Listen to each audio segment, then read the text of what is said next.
ఓం నమో మహద్భ్యో ఋషిభ్యో గురుభ్యో బ్రహ్మ విద్యా సంప్రదాయకర్తృభ్యో నమో నమః. ఓం నమో భగవతే వాసుదేవాయ. ఓం నమో భగవతే వ్యాసదేవాయ. శ్రీ వాసుదేవమయమైన సభా సదస్సుకి సవినయ నమస్సులు సమర్పణ చేసుకుంటూ, ముఖ్యంగా జీవుడికి లక్ష్యం ఏంటంటే పరమాత్మ గురించి తెలుసుకోవడం. అది తెలుసుకోకుండా అడ్డుకుంటున్నది ఏమిటి అంటే గుణసంగము అని చెప్పాడు. కారణం గుణసంగోస్య సదసద్యోని జన్మసు. గుణములతో సంగమం చేతనే అయితే సద్యోని జన్మ లేదా అసద్యోని జన్మ పొందుతున్నాడు. కనుక గుణములతో సంగమం విడిచిపెట్టాలి అనేది పరిష్కారం. సమస్యకు పరిష్కారం అంటే గుణములతో సంగం విడిచిపెట్టుట.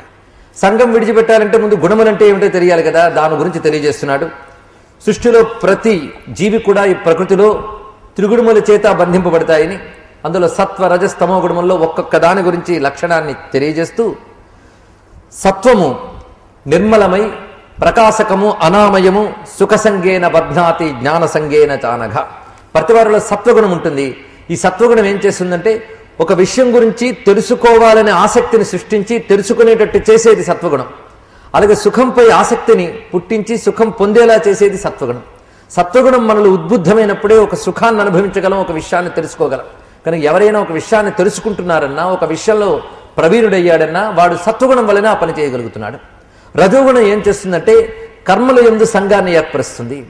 కర్మల సంఘానికి ఇది ఎందుకు హేతువైందంటే రజోగుణం రాగాత్మకము. రాగము అంటే ఒక అనుబంధాన్ని, అటాచ్మెంట్ని ఏర్పరిచేది రజోగుణం. రజోగుణం వల్లనే మనం విషయాలతోని వ్యక్తులతోని ఒక సంఘాన్ని ఏర్పరచుకుంటాం, ఒక ప్రీతి భావాన్ని ఏర్పరచుకుంటాం. ఆశ ఆసక్తి వీటి వల్ల ఉద్భవమవుతుంది రజోగుణము రాగము అని చెప్పారు. రజో రాగాత్మకం విద్ధి. మూడవది తమోగుణం. ఇది అజ్ఞానం వల్ల కలుగుతుంది అన్నారు. అసలు ఇది అజ్ఞానం యొక్క తీవ్ర దశ తమోగుణం అని చెప్పడం. ఎందుకంటే ఇక్కడ ఏమాత్రము స్ఫురణ ఉండదు, స్పందన ఉండదు. ఈ తమోగుణం మోహనం సర్వదేహినాం. తమోగుణం వల్ల వచ్చే గుణం ఏమిటి, లక్షణం ఏంటి అంటే మూఢత్వము, మూర్ఖత్వము. మోహమన్నా మూఢమన్నా ఒకటే. మూఢత్వం అని చెప్పి ప్రమాద ఆలస్య నిద్రావిహి, జ్ఞానాన్ని తెలియకుండా ఆవరించేటటువంటివి తమోగుణములు. అవి ఏమిటంటే ప్రమాదము అంటే ఏమరపాటుతనము, అజాగ్రత్తగా ఉండుట. మన అజాగ్రత్తగా ఉన్నా జ్ఞానం మనకి రాదు. ఒక విషయం మనం తెలుసుకునేటప్పుడు అజాగ్రత్త అనేది వస్తే, ఏమరపాటు అనేది వస్తే, అటెన్షన్ అనేది లేకపోతే జ్ఞానం మనకి రాదు. కనుక అటెన్షన్ అనేది లేకపోవడం తమోగుణం. అదేవిధంగా బద్ధకము, నిద్ర, ఈ మూడు తమోగుణం వల్ల వస్తాయి. ఇవి కూడా బంధిస్తున్నాయి జీవుడిని మూడు చెప్పి తర్వాత ఏది దేనికి పనికొస్తున్నది అనే దాన్ని వివరిస్తున్నారు. సత్వం సుఖే సంజయతి, రజః కర్మణి భారత, జ్ఞానమావృత్యతు తమః ప్రమాదే సంజయత్యుత. ఇక్కడ ఈ మూడు గుణములు కూడా ప్రతివాడిలో ఉంటాయి. మనం ఈ శరీరంలో ఉన్నంతకాలం ఇది ఉంటుంది. ప్రకృతిలో ఉన్నంతకాలం, ఈ శరీరం కాకపోతే మరో శరీరం, ప్రకృతిలో ఉన్నంతకాలం ఇవి ఉంటాయి. అందుకు ఒక్కసారి మనకి త్రిగుణాల గురించి చెప్పగానే ఇదేదో పడని వస్తువుల్లాగా పారేసేంత తేలిక పాటి తనం లేదు ఇక్కడ. మనం జాగ్రత్తగా వివేచన చేయాలి వీటి గురించి. వీటి యొక్క అవసరం కూడా మనుగడికి అవసరం ఉన్నది. వీటి యొక్క అవసరం జీవితంలో ఉంది. నిద్ర అవసరమే మనకి. నిద్ర లేకపోతే అసలు వ్యక్తికి ప్రయోజనమేమున్నది? వాడు సరైన శక్తి పుంజుకునేది నిద్ర వల్ల. అందుకే నిద్రని కూడా మనం తమోగుణమైనప్పటికీ అది కూడా శక్తి యొక్క విశేషంగానే మనం చెప్తూ ఉన్నాం. కనుక ఈ మూడు కూడా జీవయాత్రలో చాలా ప్రధానమైనటువంటిదే. ప్రకృతిలో ఉన్నంతకాలం అవసరమే. ఇవి ఎలా పనికొస్తున్నాయంటే సత్వం సుఖే సంజయతి. సత్వం అనేది సుఖంతో మనకి చేరిక చేస్తున్నదిట, అంటే కలిగిస్తుంది అనుకోవచ్చు. సంజయతి అంటే చేర్చుట అని అర్థం. సుఖం సంజయతి, సుఖే సంజయతి అంటే సుఖమునందు మనల్ని చేర్చుతున్నది, అంటే సుఖాన్ని కలిగిస్తుంది. సత్వం వల్లే మనం ఏది సుఖాన్నైనా పొందగలం. ఇక్కడ సత్వగుణము అనగానే, సుఖము అనగానే బ్రహ్మానందం లాంటి సుఖం కాదు, మామూలు లౌకిక ఆనందమైన సత్వగుణం ఉంటేనే పొందగలం. ఉదాహరణకు ఒక మంచి సంగీతంలో ఉన్నటువంటి విషయం తెలియాలన్నా దానికి బ్రహ్మజ్ఞానం అక్కర్లే. వాళ్ళ సత్వగుణం ఉన్నప్పుడు దానిలో ఉన్న విషయాన్ని తెలుసుకోగలుగుతాడు. అలాగే సృష్టిలో ప్రతిదాని యందు రసించుట, ఒక అనుభూతిని పొందుట, సుఖాన్ని పొందుట అనేది సత్వగుణం వల్లనే కలుగుతుంది. ఒక వ్యక్తి ఒక దాని వల్ల సుఖం పొందుతున్నాడంటే అది సత్వగుణం యొక్క లక్షణం చేతే పొందుతాడు. ఇక రజః కర్మని భారతే. అలాగే ఒక వ్యక్తి ఒక కర్మని చేస్తున్నాడంటే, కర్మలో ప్రవృత్తి సంపాదించుకుంటున్నాడంటే, ప్రవృత్తి అంటే కర్మయందు మనస్సుని ప్రవేశింపజేయుట, కర్మయందు మనస్సుని ప్రవేశింపజేయుట, దీని ప్రవృత్తి అంటారు. ఈ కర్మతో మనస్సుని సంగము చేయించేది రజోగుణము. రజః కర్మని సంజయతి అని అర్థం. భారత అనేది సంబోధన, అంటే అర్జునుడికి చేస్తున్న సంబోధన. జ్ఞానమావృత్యతు తమః ప్రమాదే సంజయిత్యుత. మరి మూడవది ఉన్నదే ఏది? తమోగుణం. అదేం చేస్తుంటే జ్ఞానం ఆవృత్య, జ్ఞానముని ఆవరింపజేస్తుంది. ఉదాహరణకి మనం మెలకువగా ఉన్నప్పుడన్నీ ఇంద్రియాలన్నీ జ్ఞానంలోనే ఉంటాయి, అంటే బయట వస్తువుల యొక్క విషయాన్ని కూడా తెలుసుకుంటూ ఉంటాయి మెలకువలో ఉన్నప్పుడు. తమోగుణమే నిద్ర ఆవరించగానే ఏమవుతుంది? బయట ఏం జరుగుతున్నదో కూడా తెలియట్లేదు. అందుకే జ్ఞానం ఆవృత్య. ఇక్కడ జ్ఞానం ఆవృత్య అంటే మళ్ళీ పొరపాటును కూడా ఆత్మజ్ఞానాన్ని ఆవరించి అని అనుకోవద్దు. మామూలుగా ఇంద్రియ జ్ఞానం కానీ మనోజ్ఞానం కానీ మనస్సును కూడా ఆవరిస్తుందండి తమోగుణం. మనస్సుని ఆవరిస్తుంది. గాఢ నిద్రలో వెళ్తే మనస్సు కూడా పనిచేయదు, అందుకే మనస్సును కూడా ఆవరించుతుంది. అంటే సహజంగా ప్రకాశమానంగా తెలుసుకోగలిగే లక్షణము కలిగిన మనస్సుని ఇంద్రియాలని కూడా ఈ తమోగుణం ఆవరించి కప్పేస్తుంది. అది ఇక్కడ చేస్తున్న పని.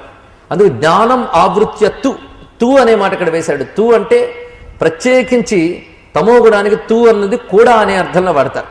అంటే ప్రత్యేకించి తమోగుణం దగ్గర ఈ తు శబ్దం 2 మార్లు వాడాడు. ఇంతకు ముందు మనకి తమోగుణం చెప్పేటప్పుడు కూడా తమస్తు అజ్ఞానజం విద్ధి అన్నాడు. తమస్త్వజ్ఞానదం విద్ధి. తమః తు అజ్ఞానజం అన్నప్పుడు కూడా తు అనే శబ్దం వాడాడు అక్కడ మీరు పరిశీలించితే. ఎందుకు దాని గురించి గట్టిగా చెప్పాడంటే ఇది మిగిలిన రెండింటికన్నా భయంకరమైనదని చెప్పడానికి దాని ఒక ప్రత్యేక స్థానం మనకు చూపిస్తున్నాడు. భయంకరమైన తమోగుణం. అందుకు వ్యక్తి సాధనకి ఎలా ప్రయత్నించాలంటే తమోగుణం నుంచి రజోగుణంకి, రజోగుణం నుంచి సత్వగుణంకి వాడు అభివృద్ధికి ప్రయత్నించాలి. అందుకు ఇక్కడ భయంకరమైన గుణంగా చెప్పడం చేత జ్ఞానమావ్యుత్యతు తమః ప్రమాదే సంజయిత్యత. అది ఏం చేస్తున్నది? ప్రమాదముతో కలుపుతున్నది, మనల్ని ప్రమాదాన్ని కలిగిస్తుంది. ప్రమాదము అంటే ఏమరపాటు, విషయం పట్ల అటెన్షన్ లేకుండా చేయడానికి ప్రమాదము అన్నాం. అది చేస్తుంది ఇది. అందుకు తమోగుణం ఆక్రమించిందా విషయం ఎక్కనివ్వదు. సాధారణంగా మనం అనేక విషయాలు తెలుసుకోవడానికి కూర్చున్నప్పుడు బుద్ధిని పనిచేయించేటప్పుడు సరిగ్గా వస్తుంది తమోగుణం. అది అనేక రకాలుగా. ముందు అటెన్షన్ అయినా పోగొట్టుకుంటాడు. కనీసం అటెన్షన్ పోగొట్టుకుంటే ఏకాగ్రంగా వినడు, ఎక్కడికో ఆలోచన వెళ్ళిపోతుంది. అది ప్రమాద దోషం. లేదా వెంటనే ఒళ్ళు విరుచుకోవడం అన్నీ కనిపిస్తూ ఉంటాయి, ఆవలించడం ఎటు ఒకటి రెస్ట్లెస్. ఇది నిద్ర యొక్క తోబుట్టువులు వీళ్ళు. నిద్రకి కొన్ని తమ్ముళ్ళు ఉన్నారు. తంద్ర ఒకటిది, నిద్ర తమ్ముడు అనమాట వాడు. తంద్ర అంటే కునికిపాడుతనం. అది నిద్ర తంద్ర ఇవన్నీ కూడా తమోగుణం యొక్క బంధువులు వీళ్ళు. కనుక నిద్రలో అనేక రకాలు. కొంతమంది కళ్ళు తెరిచి కూడా నిద్రపోగలిగిన వాళ్ళు ఉంటారట.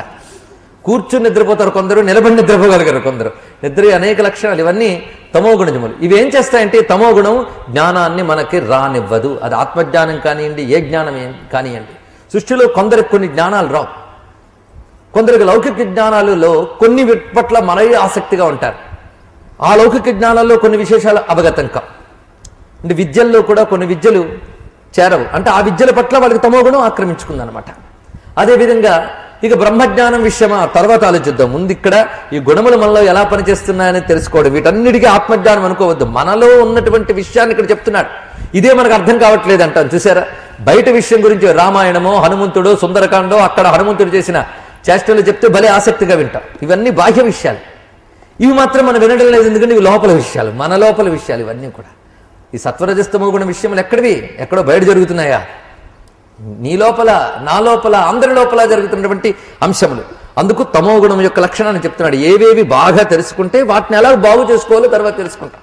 అందుకు జ్ఞానమావృత్యతు తమః ప్రమాదే సంజయత్యుత.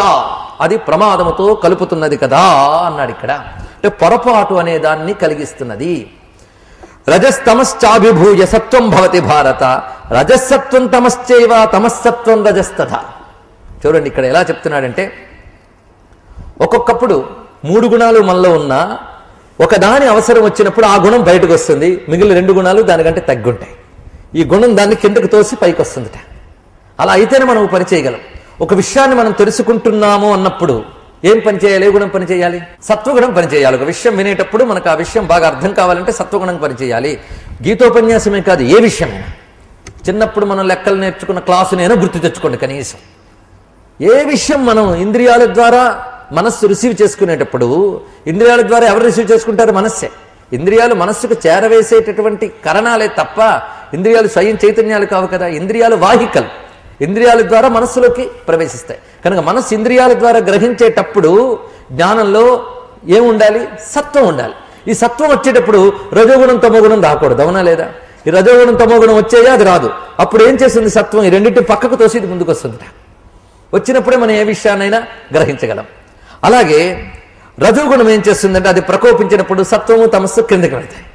అప్పుడు ఆ పని చేసేటప్పుడు విషయాన్ని తెలుసుకోవడం కదా, ఆ కర్మ, దాని అందు ఆసక్తి, ఆ రజోగుణ వికారములేటువంటి దుఃఖం కానీ క్రోధం కానీ ఇవి కదిలిగేటప్పుడు ఇంతవరకు తెలుసుకున్న సత్వము జ్ఞానం ఎక్కడికి పోయే అనిచింది. ఇది ఆ రజోగుణం పైకి వచ్చిందనమాట. అలాగా రజోగుణం తన పని తాను చేసేటప్పుడు సత్వము తమస్సు లోపలికి వెళ్తాయి. రజోగుణం కర్మల యందు ప్రేరేపిస్తుంది అన్నారు. మనం కర్మల యందు పని చేస్తూ ఉన్నప్పుడు నిద్రపోం కదా, అప్పుడు తమస్సు ఎక్కడికి వెళ్ళింది? వెనక్కి వెళ్ళిపోయింది. అలాగా రజోగుణం ఏం చేస్తుందంటే అది ప్రకోపిస్తే మిగిలిన రెండు క్రిందకి వెళతాయి, అంతగా నశించిపో. దాని చేత ఈ రెండు అణచివేయబడతాయి. అలాగే తమోగుణం ప్రకోపించినప్పుడు సత్వము రజస్సు రెండు అల్ప ప్రమాణంలో ఉంటాయి. ఇక్కడ అణచివేయబడి ఉంటే అల్ప ప్రమాణము చెందుట, అవి తగ్గిపోతే ఇది పెరుగుతుంది. అంతే కదండి. మన తమోగుణంలోకి వెళితే తెలుసుకునే జ్ఞానము నిద్రపోతుంది, కర్మ చేసే రజోగుణము నిద్రపోతుంది. రెండు కూడా తమస్సులు లీనమైపోయాయి, తమస్సు ప్రకోపించింది. కనుక ఇక్కడ ఈ శ్లోకంలో చెప్తున్నది ఏంటంటే రజస్సుని తమస్సుని అభిభూయ, అభిభూయ అంటే ప్రమాణమును తగ్గించి సత్వము కలుగుతుంది. అలాగే రజస్సత్వం తమశ్చైవ, రజస్సుని సత్వాన్ని అణచి తమస్సు కలుగుతున్నది. సత్వం రజస్తదా అని ఇక్కడ మొత్తం 3 రకాలు మనకు తెలియజేసి ఇప్పుడు విడివిడిగా మళ్ళీ తెలియజేస్తున్నారు. మనకి సత్వగుణంలో ఉన్నాము అన్నప్పుడు ఎలా పోల్చుకోవడం, అది సర్వద్వారేషు దేహేస్మిన్ ప్రకాశ ఉపజాయతే జ్ఞానం యదా తదా విద్యాత్ వివృద్ధం సత్వమిత్యుత. నీలో సత్వము ఎక్కువగా ఉంది అన్ని ఎలా తెలుసుకోగలవు అంటే సర్వద్వారేషు, నీ దేహంలో ఉన్న అన్ని ఇంద్రియముల నుంచి, ద్వారములంటే ఇంద్రియములే, అన్ని ఇంద్రియముల నుంచి దేహే అస్మిన్ దేహే, ఈ దేహములో అన్ని ద్వారముల నుంచి ప్రకాశం ఉపజాయతే, ఆ ప్రకాశం కలుగుతుంది, కాంతి పుంజం వెలుగుతుంది. అంటే అర్థం ఇప్పుడు ప్రతి ఇంద్రియాల నుంచి లైట్లు వస్తాయని కాదు ఇక్కడ అర్థం. ప్రకాశ అంటే ఆ ఇంద్రియం పని చెయ్యడం అని అర్థం. అంతే. మనం చెప్తున్నప్పుడు వింటూ ఉన్నప్పుడు ఇంద్రియం పనిచేస్తుంది, ఆ సమయంలో కళ్ళు కూడా తెరుచుకుని విషయాన్ని గ్రహిస్తుంది. ఇలాగా ఆయా ఇంద్రియములు తేటగా స్పష్టంగా పనిచేస్తూ ఉంటాయి. దాని ద్వారా మనస్సు విచ్చుకుని అన్ని గ్రహిస్తూ ఉంటుంది. కనుక సర్వద్వారేషు దేహేస్మిన్ ప్రకాశ ఉపజాయతే, అది సత్వగుణము యొక్క విశేషము. జ్ఞానం యదా తదా విద్యాత్ వివృద్ధం సత్వమిచ్యత, అప్పుడు నీలో సత్వగుణము వృద్ధి చెందుతున్నది అని తెలుసుకో అన్నారు ఇక్కడ. అంటే విషయం వినేటప్పుడు జాగ్రత్త, అలర్ట్గా ఉన్నాం మనం, ఇంద్రియములన్నీ గ్రహిస్తున్నాయి. అలాగే మనస్సు కూడా విషయాన్ని బాగా గ్రహిస్తోంది. మాకు బాగా అర్థమైందండి అంటారు చెప్పిన వెంటనే. కొంతమంది అంటారు, కొంతమంది ఏమీ అర్థం కాలేదంటే వాడికి మూడో వాడు అడ్డుకున్నాడని అర్థం, ఆ అడ్డు లేకుండా వీడికి మొదటివాడు చక్కగా అందుకున్నాడని అర్థం. ఎవడు మొదటివాడు? సత్వగుణం. అందుకు సత్వగుణం ఉన్నప్పుడు మనస్సు బుద్ధి ఇంద్రియాలన్నీ వికసిస్తాయి. ప్రకాశము అనే మాటలో జ్ఞానము శక్తి ఆనందము అని 3 అర్థాలు తీసుకోవాలి. జ్ఞానము శక్తి ఆనందం, ఇది ప్రకాశ ఉపజాయతే అంటే ఇది అర్థము. ఒక విషయాన్ని తెలుసుకోవడం జ్ఞానం, ఆ తెలుసుకున్న దాన్ని చక్కగా గ్రహించి పట్టించుకోవడం శక్తి, దానితో ఒక సుఖాన్ని అనుభవించడం ఆనందం. ఈ 3 సత్వగుణం వల్లనే కలుగుతున్నాయి. అప్పుడు సర్వేంద్రియములు చక్కగా పనిచేస్తూ ఉంటాయి. ఇది సత్వగుణ వృద్ధిలో. ఇంకా కొందరిలో సత్వగుణం ఎక్కువగా ఉంటుంది, మిగిలిన 2 గుణాలు తక్కువగా ఉంటాయి. కొందరిలో రజోగుణం ఎక్కువగా ఉంటుంది, మిగిలిన 2 గుణాలు తక్కువగా ఉంటాయి. లేని వాళ్ళు ఎవరు ఉండరు. కొందరికి చీటికి మాటికి మహాకోపం, నిరంతరం ఆందోళన, వీటితో కొట్టుకుపోతూ ఉంటారు. తర్వాత ఎప్పుడు ఏదో ఒక పని మీదే ఆసక్తి, నిశ్చలంగా ఒక్క క్షణం కూడా కూర్చోడు, ప్రశాంతాత్మ ఉండదు వాడికి. వాడు కూర్చోడు, ఎవడైనా ప్రశాంతంగా ఉంటే సహించలేడు. ఈ స్థితి అంతా కూడా రజోగుణం. వీడికి ఇది ఎక్కువగా ఉంటుంది, అవి తక్కువగా ఉంటాయి. కాస్త కూర్చునేది వింటే అబ్బో నాకు చాలా పనులు ఉన్నాయండి అంటే స్థిమితం అనేది వాడికి ఉండదు అనమాట. వాడు రజోగుణం అంటే వాళ్ళు అది ప్రకోపించేది, మిగిలిన 2 తగ్గే. సత్వగుణం ప్రకోపించిన వాడు ఎలా ఉంటాడంటే ఇక్కడ మరొక రకమైన భావం మనం తీసుకోవాలి, ఇది కూడా మనకు అవసరం.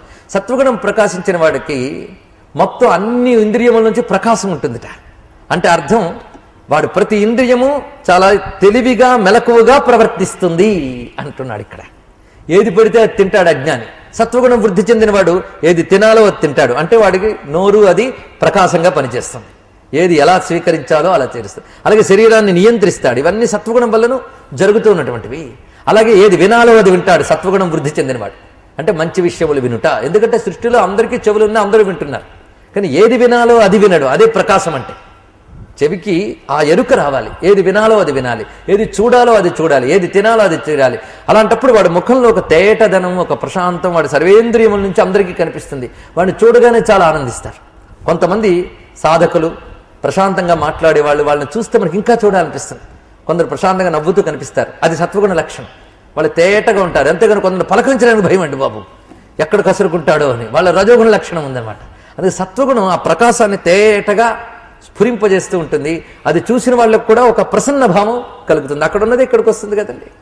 అంటే వాళ్ళల్లో ప్రశాంత భావం ఉన్నప్పుడు వీళ్ళ వైపు వస్తుంది. ఎందుకంటే అది ప్రకాశకం, అనామయం. అక్కడ ఏ కలవరపాటు, ఆందోళన, వ్యథ లేదు. అందుకు అనామయం.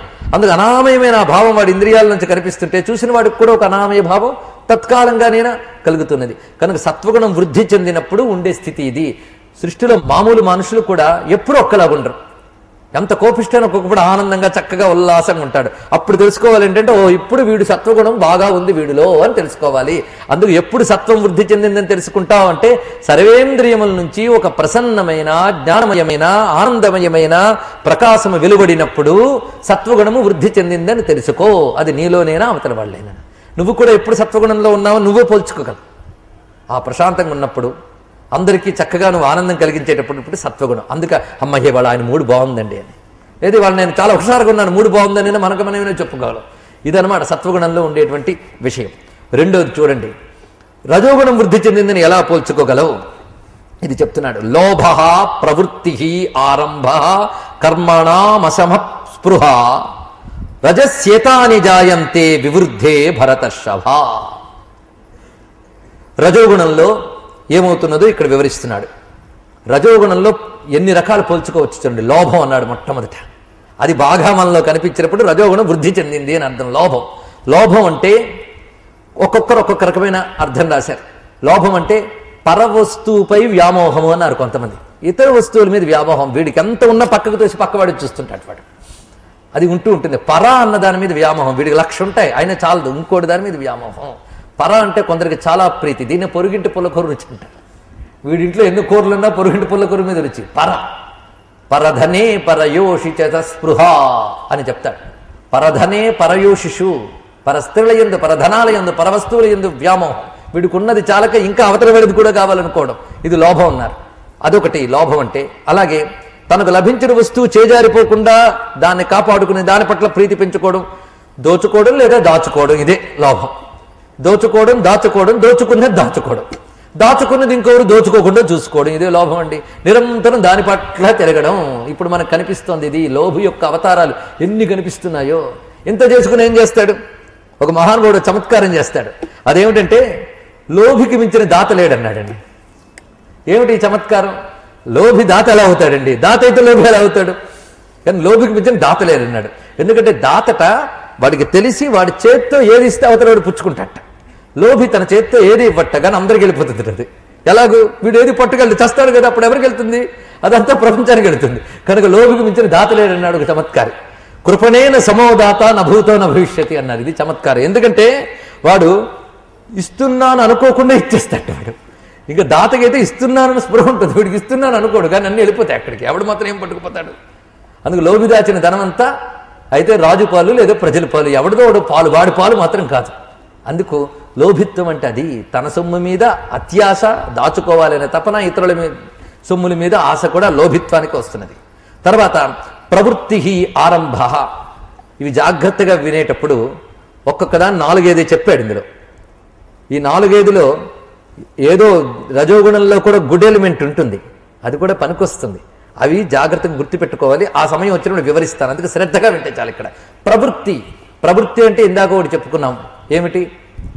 కర్మ చెయ్యడం ముందు ప్రవేశించుట ప్రవృత్తి, ప్రవర్తించుటే ప్రవృత్తి. వృత్తి వర్తనం రెండు ఒకటే. దానికి అనేది ఉపసర్గ. మన లోకంలో ప్రవర్తన అని వాడతాం. ప్రవర్తన అంటే ఏమిటో ప్రవృత్తి అంటే అర్థం అదే. కర్మలయందు ప్రవర్తింపజేయునది. నేను ఈ పని చేస్తానండి అంటే నేను చేస్తాను అని నువ్వు అనుకుంటేనే కదా చేస్తావు. ఎందుకు చేస్తావు? దానివల్ల ఏదో ఫలితం ఉంది అని కదా. అలాగ నీకు కర్మ ఫలమునందు ఆశ చూపించి కర్మ చేసేటట్లు ప్రేరేపించే గుణం పేరు రజోగుణం. ఇది కర్మల యందు నీకు ప్రవృత్తి. అలా నువ్వు కర్మయందు ఎక్కువ ప్రవృత్తి పెట్టుకుంటే కొంతమంది ప్రవృత్తి ఎప్పటికీ తగదు. మొత్తం వాడికి చేయాల్సింది లేదు, అందరూ సెటిల్ అయిపోతారు, ఎక్కడ వాళ్ళు అక్కడ అయిపోతారు. కానీ వాడికి తోచ ఏదో ఒకటి చేస్తాడు. ఆ ఏదో ఒకటి చెయ్యకుండా తోచని లక్షణాన్ని రజోగుణం అంటారు. కొంతమంది ఇంకా ఏం చేసేవాళ్ళండి అంటాడు. అలా వాడిని సత్వగుణం అనక్కర్లే, వాడు తమోగుణం అనాలి. వాడు మరీ ఘోరం. ఇందుకు జాగ్రత్తగా చాలా చిత్రమైన విషయాలు. కొంతమంది తమోగుణ పూర్తులు అంటారు, నేనేమీ చేయనండి, ఎందుకండి ఎంత సంపాదించి ఏం చేస్తాను. ఈ తమోగుణ పూర్తులు అనొచ్చు, మహావైరాగ్యవంతులైన జ్ఞాని అనొచ్చు. పొరపాటు పడిపోతారు. రెండు ఎక్స్ట్రీమ్స్, సత్వగుణ ఎక్స్ట్రీము, తమోగుణ ఎక్స్ట్రీము, మధ్యలో ఉన్నాడు రజోగుణం. తమోగుణం గాడి కంటే రజోగుణం గాడి నయం అండి. వాడు ఏదో ఒకటి చేస్తాడు, వాడు ఏదో ఒక యాక్టివిటీ ఉంది వాడికి, అది సంతోషం. కానీ ఎన్ని పనులు, ఎప్పటికీ తెంపు. ఇది ఏదో ఒకటి చేస్తూ ఎందుకు చేస్తున్నావో తెలియదు, ఏదో చేయడం. నువ్వు చేసేదానివల్ల ఏం ప్రయోజనం ఉంది? ఇదే శరీరంతో లౌకికమైన సాంగత్యం పెట్టుకుని లౌకికమైన పనులు ఎన్నని ఎక్కడికైనా ఉందా అంతు? శరీరంలో సత్తు ఉన్నంత వరకు చేస్తామంటే సత్తు ఉన్నంత వరకు ఏం చేస్తాం? సంపాదించడం, తినడం, కూడబెట్టడం, ఇదే చేసేది. శరీరంలో సత్తు ఉన్నంత వరకు ఆధ్యాత్మిక సాధనం, పరతత్వాన్ని తెలుసుకోవడానికో చేయొచ్చు. అలాగని లోకయాత్రకు చేయకూడదని కాదు, దానికి లిమిట్ ఉంది. అలా కాకుండా నిరంతరం ఏదో ఒకటి పెంచుకోవడం, యావగేషన్స్ అంటారు దీన్ని. ఖాళీగా ఉంటూ కూర్చోలేడు. పోనీ ఖాళీగా ఉన్నాడు ధ్యానం చేయడం చేత కాదు, ఏదో యావగేషన్. ఏమీ తెచ్చుకోకపోతే ఏ మండలికో అధ్యక్షురాలో లేదా సెక్రటరీగా అయిపోవడం, ఇంకా ఆ పనికి వాళ్ళ పనుల్లో తిరగడం. పని లేని వాళ్ళకి ఎన్ని పనులు అంటారు కొంతమంది. ఇవన్నీ కూడా ఏమిటంటే రజోగుణం చేసే ప్రవృత్తి. తర్వాత ఆరంభ కర్మణ మశమః, రెండు మాటలున్నాయి. ఆరంభ అశమః అని రెండు మాటలున్నాయి. కర్మణ అనే మాటకి రెండు అతికించుకోవాలి మనం. ప్రవృత్తి కూడా దీనికి సంబంధించింది. ఆరంభ అశమః, శమము అంటే అర్థం తొలగుట, పూర్తగుట అని అర్థం. అశమః అంటే పూర్తుండదుట. ఎప్పటికైనా తెంపుందా వీడికి లేదు, వెళ్తూనే ఉంటుంది, ఎప్పటికీ తెంపడు. ఇదైతే అది చేస్తాను, అదైతే అది చేస్తాను. వాడు ఎప్పుడు అది అవదు, ఇంకో దారిలోకి వెళ్ళడు. వాడు ఎప్పుడు తెంపు అనేది లేదు. ఏదో ఒకటి, ఎక్కడికైనా జీవితంలో తెంపు ఉందా, ఎక్కడైనా ఆగేమా, లేదు, అలా సాగిపోవడమే. ఇది రజోగుణం వల్ల వచ్చేటువంటిది. ఎందుకు చేస్తున్నాడో వాడికి తెలియదు. ఊరికి అందులో పడిపోతాడు, ఎవడో తోసేస్తే కొట్టుకుపోయినట్టుగా వెళ్ళిపోతూ ఉంటాడు. అలాగా అశమః, ఎప్పటికీ శమం అనేది లేదు వాడికి. శమం అంటే శాంతి అని కూడా అర్థం, వాడికి శాంతి కూడా లేదు.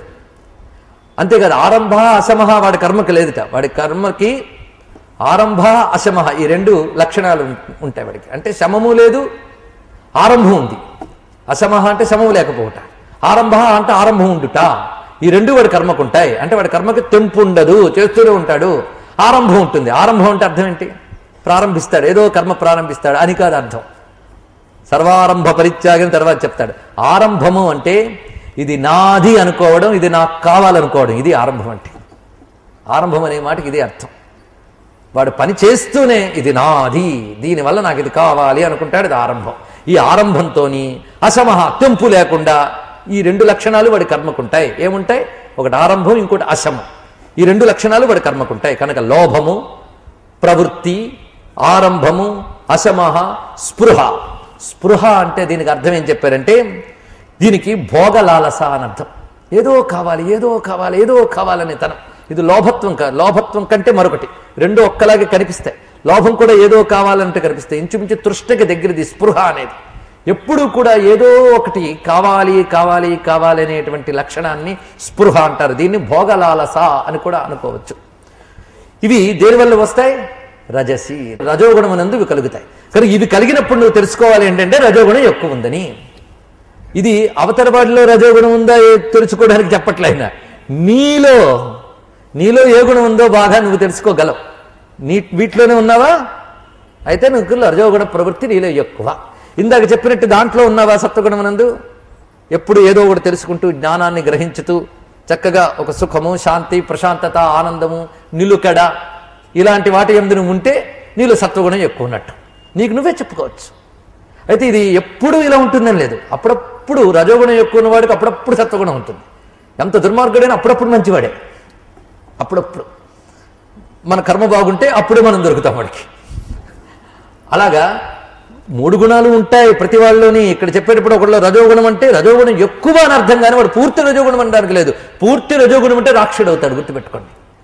పూర్తి రజోగుణం అంటే రాక్షసుడు, వాడు ఎక్కువ ఎక్స్ట్రీమ్ రజోగుణం. ఎక్కడో ఆ మాత్రం ఈ మాత్రం సత్వగుణం తమోగుణం ఉంటే ఉండొచ్చు, కానీ ఎక్కువ రజోగుణం ఉంటే వాడు రాక్షసుడు అయిపోతాడు. ఎక్కువ తమోగుణం ఉంటే పశువుల్లో ఉంటాడు. మనం మిక్స్చర్, ఈ మూడింటి యొక్క కలయికలం. మనం సమపాళ్ళల్లో మాత్రం కాదు, సమపాళ్ళల్లో ఉంటే అసలు అవ్యక్తమేది. సమపాళ్ళల్లో మాత్రం ఉండవు, కొంచెం ఎక్కువ తక్కువ ఎగుడు దిగుళ్ళు అలా ఉంటూనే ఉంటాయి. మొత్తానికి ఇది రజోగుణం యొక్క రాగల. ఈ రజోగుణం వాడికి ఎంత రెస్ట్లెస్ అంటే ఏదో ఒకటి వాడు చేస్తాడు, వాడే చెడగొడతాడు, మళ్ళీ చేస్తాడు. ఎందుకు చేస్తున్నాడు అర్థం కాదు. కోతులు ఒకసారి మామిడి తోట వేయాలనుకున్నాయట. వాడిగా బుద్ధి పుట్టింది.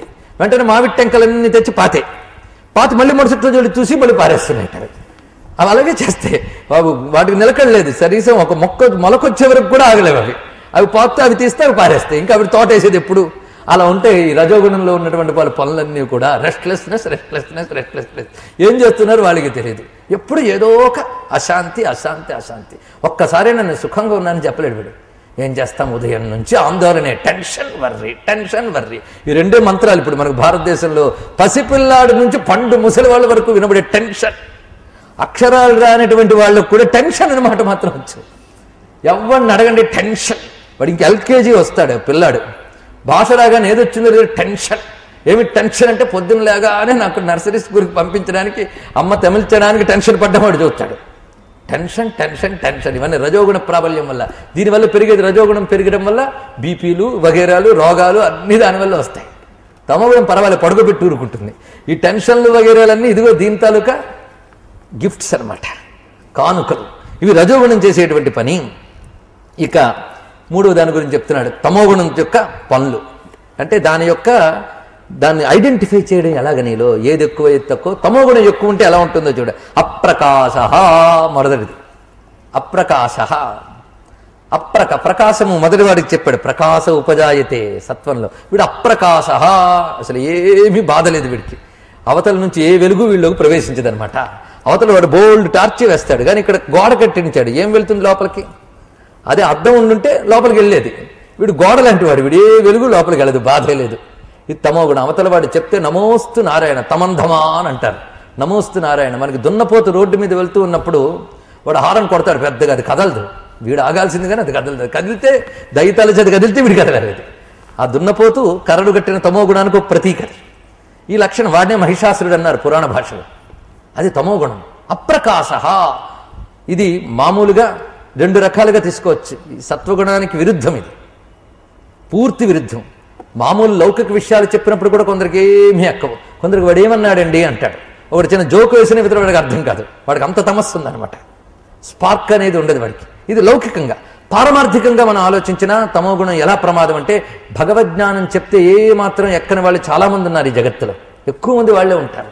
భగవద్విముఖత్వం ఇది కూడా తమస్సు గుణం పెరిగిపోతే అది ఏర్పడుతుంది.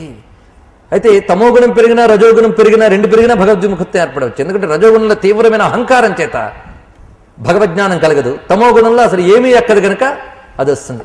అందుకే రజోగుణం వల్ల వచ్చేది విక్షేపం, తమోగుణం వల్ల వచ్చేది ఆవరణ. రజోగుణం ఒకదానికొకటి పొరపాటు చెదరగొట్టేలా చేసేస్తుంది. రజోగుణం చెదరగొడుతుంది. అలలు మనం చెప్పుకున్నాం కదా, అలలు చెదరగొట్టడం. అది ఇదేం చేస్తుంది? కప్పేస్తుంది. బాధే లేదు, పూర్తిగా కప్పేస్తుంది ఇది. అందుకే ఇది ఆవృతం, అది చెప్తున్నాడు. అందుకే ఇది అప్రకాశ, దేనిని ప్రకాశింపజేయదు. రెండు అప్రవృత్తిశ్చ, ఇది ఇద్దరికి శత్రువే. సత్వగుణానికి ఇది శత్రువు అనడానికి అప్రకాశ, రజోగుణానికి శత్రువు అనగానే అప్రవృత్తిశ్చ. రజోగుణంలో ప్రవృత్తి ఉంది. ఒక పని చెయ్యాలి అని నువ్వు దాన్ని ప్రవేశిస్తావు, ఇది ఆ పని చేయదు. కొంతమంది చూడండి, చదువుకోమన్నా పని చేయమన్నా రేపు చూస్తాలే అని పడుకుంటాడు. ఎందుకంటే ఇవాళ నిద్ర చక్కగా అయిపోతుంది, చాలు రేపు చూద్దామని. అంటే వాడికి కర్మయందు ప్రేరకం రాకుండా ఇది అడ్డుకుంటుంది. ఇది బద్ధకము, ఇవన్నీ కూడా కర్మయందు మనల్ని ప్రవేశింపజేయవు. అందుకే ఎదగదలుచుకున్న వాడికి పెద్ద విరోధం అనమాట. ఈ గుణములన్నీ కూడానండి ఏదో అధ్యాత్మ విషయములు అనుకోవద్దు. ఇవే చిన్నప్పటి నుంచి మనం పిల్లలకి జాగ్రత్తగా చెప్పి ఉంటే ఒక అద్భుతమైన మానవ జాతి తయారయ్యేది మనకి. భారతీయ సంస్కృతి దాని మీదే చాలా కాన్సన్ట్రేట్ చేసింది. ఇది బాగా తెలుసుకోండి. అందుకే మాటి మాటికి చెప్పొచ్చేది ఏంటంటే, భగవద్గీత అంటే ఏదో వృద్ధుల గ్రంథం అనుకోవడం వల్ల పొరపాటు పడుతున్నాం. మొదటి నుండి మనం చదువుకోకపోవడమే చేసిన తప్పు. కానీ కనీసం టెర్మినాలజీ అనే చిన్నప్పటి నుంచి వినుంటే ఇప్పుడు చెప్తే అర్థమయ్యేది. ఇప్పుడు ఫ్రెష్గా ఆధ్యాత్మిక తెలుసుకోవాలి అని బుద్ధి పుట్టొచ్చు, కూర్చుని రియలైజేషన్ వచ్చేస్తే నాకు అర్థం కాలేదండి అంటే మనం ఏం చేసేది దానికి? అందుకు భగవద్గీత ఇది మనిషికి సంబంధించిన విషయం చెప్తున్నాడు. మన శరీరంలో 3 ప్రకృతులు ఉంటాయటండి ప్రతివాడికి. అది వైద్యశాస్త్రం చెప్తుంది. 3 ప్రకృతులు. ఆ 3 ప్రకృతులకి వాత పిత్త కఫ అని 3 ప్రకృతులు. ఇవి ప్రతి వాళ్ళలోనే ఉంటాయి. వాత ప్రకృతి, పిత్త ప్రకృతి, కఫ ప్రకృతి. మన ఆయుర్వేదంలో ఎవరికైనా చికిత్స చేయాలి అంటే ముందు వాడి నాడి పట్టుకుని వాడి శరీర లక్షణం బట్టి వీడి ప్రకృతి ఏంటో చూసుకుని దాన్ని బట్టి వాడికి వచ్చిన జబ్బుకు తగ్గ మందు ఇస్తాడు. అది తెలుసుకోవాలి. అందరికీ ఒకటి మందు కాదు. వాత ప్రకృతి ఉన్న వాళ్ళకి ఇచ్చే మందు పిత్త ప్రకృతి ఉన్న వాళ్ళకి పడదు. అది చెప్తారు. అందుకే నీకు కటిక నేల మీద పడుకుంటే ఇష్టమా, లేక మంచం మీద పడుకుంటే ఇష్టమా అంటే, కటిక నేల మీద పడుకుంటే నాకు తట్టుకోలేండి, చల్లగా అనిపిస్తుంది, అయితే నీ ప్రకృతి అది కాదు అంటారట. దాన్ని బట్టి పోల్చొచ్చు. అవి మన శరీరంలో పుట్టుకతో వస్తాయి. ఒక్కొక్కటి శరీరానికి ఒక్కొక్క రకమైన ప్రకృతి, అంటే ఒకటే ఉండదు, మిగిలిన రెండు ఉంటాయి, కానీ ఒక ప్రకృతి ప్రకోపించి ఉంటుంది. దాన్ని బట్టి ఆ ప్రకృతుల్లో ఇంబ్యాలెన్స్ ఏర్పడితే జబ్బులు వస్తాయి. వాత పిత్త కఫ ప్రకృతుల్లో ఇంబ్యాలెన్స్ ఏర్పడి ఒకటి ఎక్కువ ప్రకోపించకపోతే జబ్బులు వస్తాయండి. అప్పుడు దానికి తగ్గ ట్రీట్మెంట్ చేస్తారు. ఇది శరీరానికి సంబంధించిన ప్రకృతి, దాని గురించి గొడవ లేదు, దానికి వైద్యశాస్త్రం ఉంది. ఇప్పుడు గొడవ దేనికి? మనస్సుకు సంబంధించిన ప్రకృతి, దీన్ని ట్రీట్ చేయడమే. కనుక వేదాంత శాస్త్రం అంటే ఏమిటో కాదు, మనస్సును ట్రీట్ చేసే విధానము. ఇది ఒక సైకలాజికల్ ట్రీట్మెంట్ అని మీరు భావించాలి. మనస్సును ట్రీట్ చేస్తుంది, మనస్సుకున్న జబ్బుని పోగొడుతుంది. ఈ మనస్సుకున్న జబ్బు ఆధునిక వైద్యశాస్త్రం, ఆధునిక మానసిక వైద్యశాస్త్రం పోగొట్టలేదు, భగవద్గీత పోగొడుతుంది. ఎలాగూ తత్వశాస్త్రం అంటే మనస్సును అర్థం చేసుకునే శాస్త్రం. మనస్తత్వశాస్త్రం, తత్వశాస్త్రం రెండు లేవు. తత్వశాస్త్రమే మనస్తత్వాన్ని తెలియజేసుకుని దాని మీద ఆధారపడి వాడిని బాగు చేయడానికి పుట్టింది. అందుకు మనస్సుకు 3 రకములైన తత్వములు, గుణములు ఉన్నాయి. అవే సత్వ రజస్ తమో గుణములు. ఇవి మనసుకు సంబంధించిన వికారాలా? అవునా కదా? ఇప్పుడు నేను చెప్పినవన్నీ మనసుకు సంబంధించిన వికారాలే. మనసు సత్వగుణంలో ఉందనుకోండి, వాడికి శాంతి, పక్కవాడికి శాంతి. మనసు రజోగుణంలో ఉందనుకోండి, ఎవడికి శాంతి లేదు. తమో గుణం ఉంటే వీడికి మహాప్రమాదం, పక్కవాడికి ఏం పెద్ద బాధ లేదు, వీడు పడుకుంటే పక్కవాడికి ఇంకా శాంతే. తమో గుణం ఉంటే వీడికి మహాప్రమాదం. అందుకే కుంభకర్ణుడు పడుకుంటే ఎవడు భయపడలేడు. రావణాసుడి వల్ల ముల్లోకాలు హడలి చచ్చాయి, అవునా లేదు? వాడు రజోగుణం గడు, వాడు ముల్లోకాల వాడు రజోగుణం, వీడు తమో గుణం. విభీషణుడు సత్వగుణం. నిన్ననే మనం చెప్పుకున్నాం, రామాయణ కథంతా 3 మీదే, మొత్తం దాని మీదే నడుస్తుంది. అంతేకాదు మరి నరసింహ చరిత్ర 3 మీదే. హిరణ్యాక్ష, హిరణ్యకశిప, ప్రహ్లాద. హిరణ్యకశిపుడు గొడవంతా వాడిదే, అందరి మీదకి వెళ్ళి దాడి చేసి కొట్టింది వాడొక్కడే. వీడు ఒక్కటే చాప చుట్టేసి పడుకుందామనే పని వీడిది. అదే చేశాడు, భూమినంతా చుట్టబెట్టేద్దాం అనుకున్నాడు, తమోగుణ లక్షణం. వాడిని ఒక్కసారి కొట్టాడు వరాహస్వామి. వాడు గొడవ అప్పుడే తేలిపోయింది, ఎప్పటికీ గొడవ లేదు వాడితో. ఒకే పని చేసాడు, భూమిని చూడదాం అనుకున్నాడు, చాప చుట్టూ పడుకుందామని లక్షణం లాంటిది, దానికి కొట్టాడు. వాడి పని అయిపోయింది, వాడితో పెద్ద గొడవ లేదు. వీడితోనే పెద్ద గొడవ చూడండి. ఎవడితో? హిరణ్యకశిపుడితో. వీడు రజోగుణం గాడు, వీడు అందరినీ కలవర పెట్టాడు. అప్పుడు సత్వగుణం గాడు గట్టిగా ఎదుర్కొన్నాడు. వాడు సత్వగుణం ప్రకాశక లక్షణం. ఈ ప్రకాశకం ఇంద్రియ విషయాన్ని తెలుసుకోవడం తాగకుండా విశ్వమంతా వ్యాపించిన పరతత్వాన్ని తెలుసుకునే లక్షణాలకు ఎదిగిపోయింది అక్కడ ప్రకాశక లక్షణం. మన పురాణ కథలన్నీ 3 గుణాల యొక్క క్వారల్, వీటి యొక్క సంఘర్షణ వీటిలోంచి చూపిస్తున్నది. అందుకే మన పురాణ కథలన్నీ వేదాంత శాస్త్రములు పర్యవసింపజేయడానికి కారణం ఇదే. అందుకే ఇది జ్ఞానముత్తమం ఈ అధ్యాయంలో చెప్పడానికి కారణం ఏంటంటే ఈ 3 బాగా తెలుసుకో, ఇది ముఖ్యం. అసలు అందుకంతా ఇక్కడ కదండి లక్షణం. వాతపిత్త కఫ ప్రకృతుల గురించి బాగా అధ్యయనం చేస్తే నీ శరీరం యొక్క జబ్బులో ఏ ప్రకృతి ఎక్కువ ఉందో నువ్వు పోల్చుకుంటే దాన్ని ట్రీట్ చేయొచ్చు. ఇప్పుడు నీలో ఏ ప్రకృతి ఎక్కువ ఉందో బాగా తెలుసుకుని ఏ ప్రకృతి పెంచుకుంటే క్షేమమో నీకే తెలిసిపోయింది, దేన్ని నిగ్రహించితే క్షేమమో నీకు తెలుస్తుంది. అందుకే అంత చక్కగా చెప్తున్నాడండి. అందుకే కృష్ణుణ్ణి మించిన మనస్తత్వ శాస్త్రవేత్త లేడండి. ఆయన గొప్ప సైకియాట్రిస్ట్. ఏమి చెప్తాడు మనం ముందే చెప్పుకున్నాం, ఝాయతో విషయాన్ పుంసః. అక్కడ మాత్రం ఏం చెప్పాడు? మనస్తత్వ శాస్త్రవేత్తలు ఆ శ్లోకాన్ని బాగా అధ్యయనం చేస్తే అద్భుతంగా ట్రీట్ చేయగలరు మానసిక రోగుల్ని. అయితే బాగా ఆలోచిస్తే సృష్టిలో పరతత్వ జ్ఞానం తెలియని అందరూ మానసిక రోగులే. ఈ విషయం ఎవడు చెప్తాడు? ఎవడో ఒకడు ఆరోగ్యవంతుడు ఉంటే చెప్తాడు, వీడు దాన్ని ఆరోగ్యమని. అందరం దానిలోనే ఉన్నాం కనుక అందరం కలిసి ఉండేటప్పుడు అందరూ ఆరోగ్యవంతులమేమో అని భ్రమలో బతికిపోతున్నాం. ఎవడో ఒక్కడుంటాడు ఆరోగ్యవంతుడు, వాడు గుణాతీత సౌచ్యతే, వాడు పట్టుకుంటాడు. లేదా సత్వగుణం చక్కగా ఉన్నవాడు, సమృద్ధిగా ఉన్నవాడు వాడు పట్టుకోగలడు. మిగిలిన అందరూ కూడా అది. సృష్టిలో అవతల వాడు రజోగుణంతో రెచ్చిపోతుంటే ఇవతల వాడు సైలెంట్ ఊరుకుంటాడు. అప్పుడు వాడు అనుకుంటాడు నేను భయపడ్డాను కదా. భయం కాదు బాబు, నోరెత్తే మరిన్ని తినాల్సి వస్తుందని. అదేం వారి యొక్క గొప్పతనాన్ని వీడు అంగీకరించాడు కాదు, భరించలేక అది జరుగుతుంది. అందుకు మిడిసిపాటుతనమంతా రజోగుణంలో కనిపిస్తుంది, చతికిలపాటుతనమంతా తమోగుణంలో కనిపిస్తుంది. ఇది చతికిలపాటుతనం, అది మిడిసిపాటుతనం. ఈ రెండూ కాకుండా నిలకడ కలిగి ఉండుట అనేటువంటిది సత్వగుణంలో కనిపిస్తుంది. అర్థమవుతున్నది కదా. అందుకు ఈ తమోగుణం గాడు సత్వగుణానికి శత్రువే, రజోగుణం గాడికి శత్రువే. అందుకు వీడు అప్రవృత్తిశ్చ, దేనిలోని ప్రవర్తింపజేయడు, ఏ పని చేద్దామని చేయనివాడు. ఎప్పుడు పడుకుంటే బాగుంటుందండి అని. సృష్టిలో ఏది మంచిదయ్యా అంటే నిద్రపోతే హాయిగా ఉంటుంది. నిద్రలో ఉన్న హాయి వాడికి తెలుస్తుంది. అందుకు వాళ్ళు అన్నమాట అది. ఇక ప్రమాదో మోహయేవచ, ముందే చెప్పుకున్నాం. నీలో ఎక్కువగా ఏమరపాడుతనము. ఏం చెప్పు మళ్ళీ చెప్పు, ఇది ఎక్కువైపోతుంటుంది. ఏదో పొరపాటు ఏదో ధ్యానంలో ఉన్నాడు కానీ వాళ్ళు అర్థం కాలేదంటే వేరు. మాటికి ఏం చెప్పాడని పక్కవాడిని అడుగుతూ ఉంటే ఇంక వీడికి తెలిసేది ఏమింది. ఇది ప్రమాద లక్షణం. ప్రమాదం అంటే ఏమరపాటుతనము, పరాగ్గా ఉండడం అంటారు, అది ప్రమాదం అంటే. పరాగ్గా ఉండడం ఎక్కువ ఉంటుంది తమోగుణంలో ఉన్న వాళ్ళకి, ఎప్పుడు పరాకే పాతం. అందుకు ప్రమాదో మోహ ఏవచ, మూఢత్వం ఒకటి. దీనిలో పెద్ద దుర్లక్షణం ఉంది. నువ్వు అజ్ఞానివిరా అంటే ఒప్పుకోడు, ఒప్పుకుంటే అజ్ఞాని ఎక్కడ అవుతాడు వాడు? కొంత జ్ఞానం ఉన్నట్టే లక్షణం.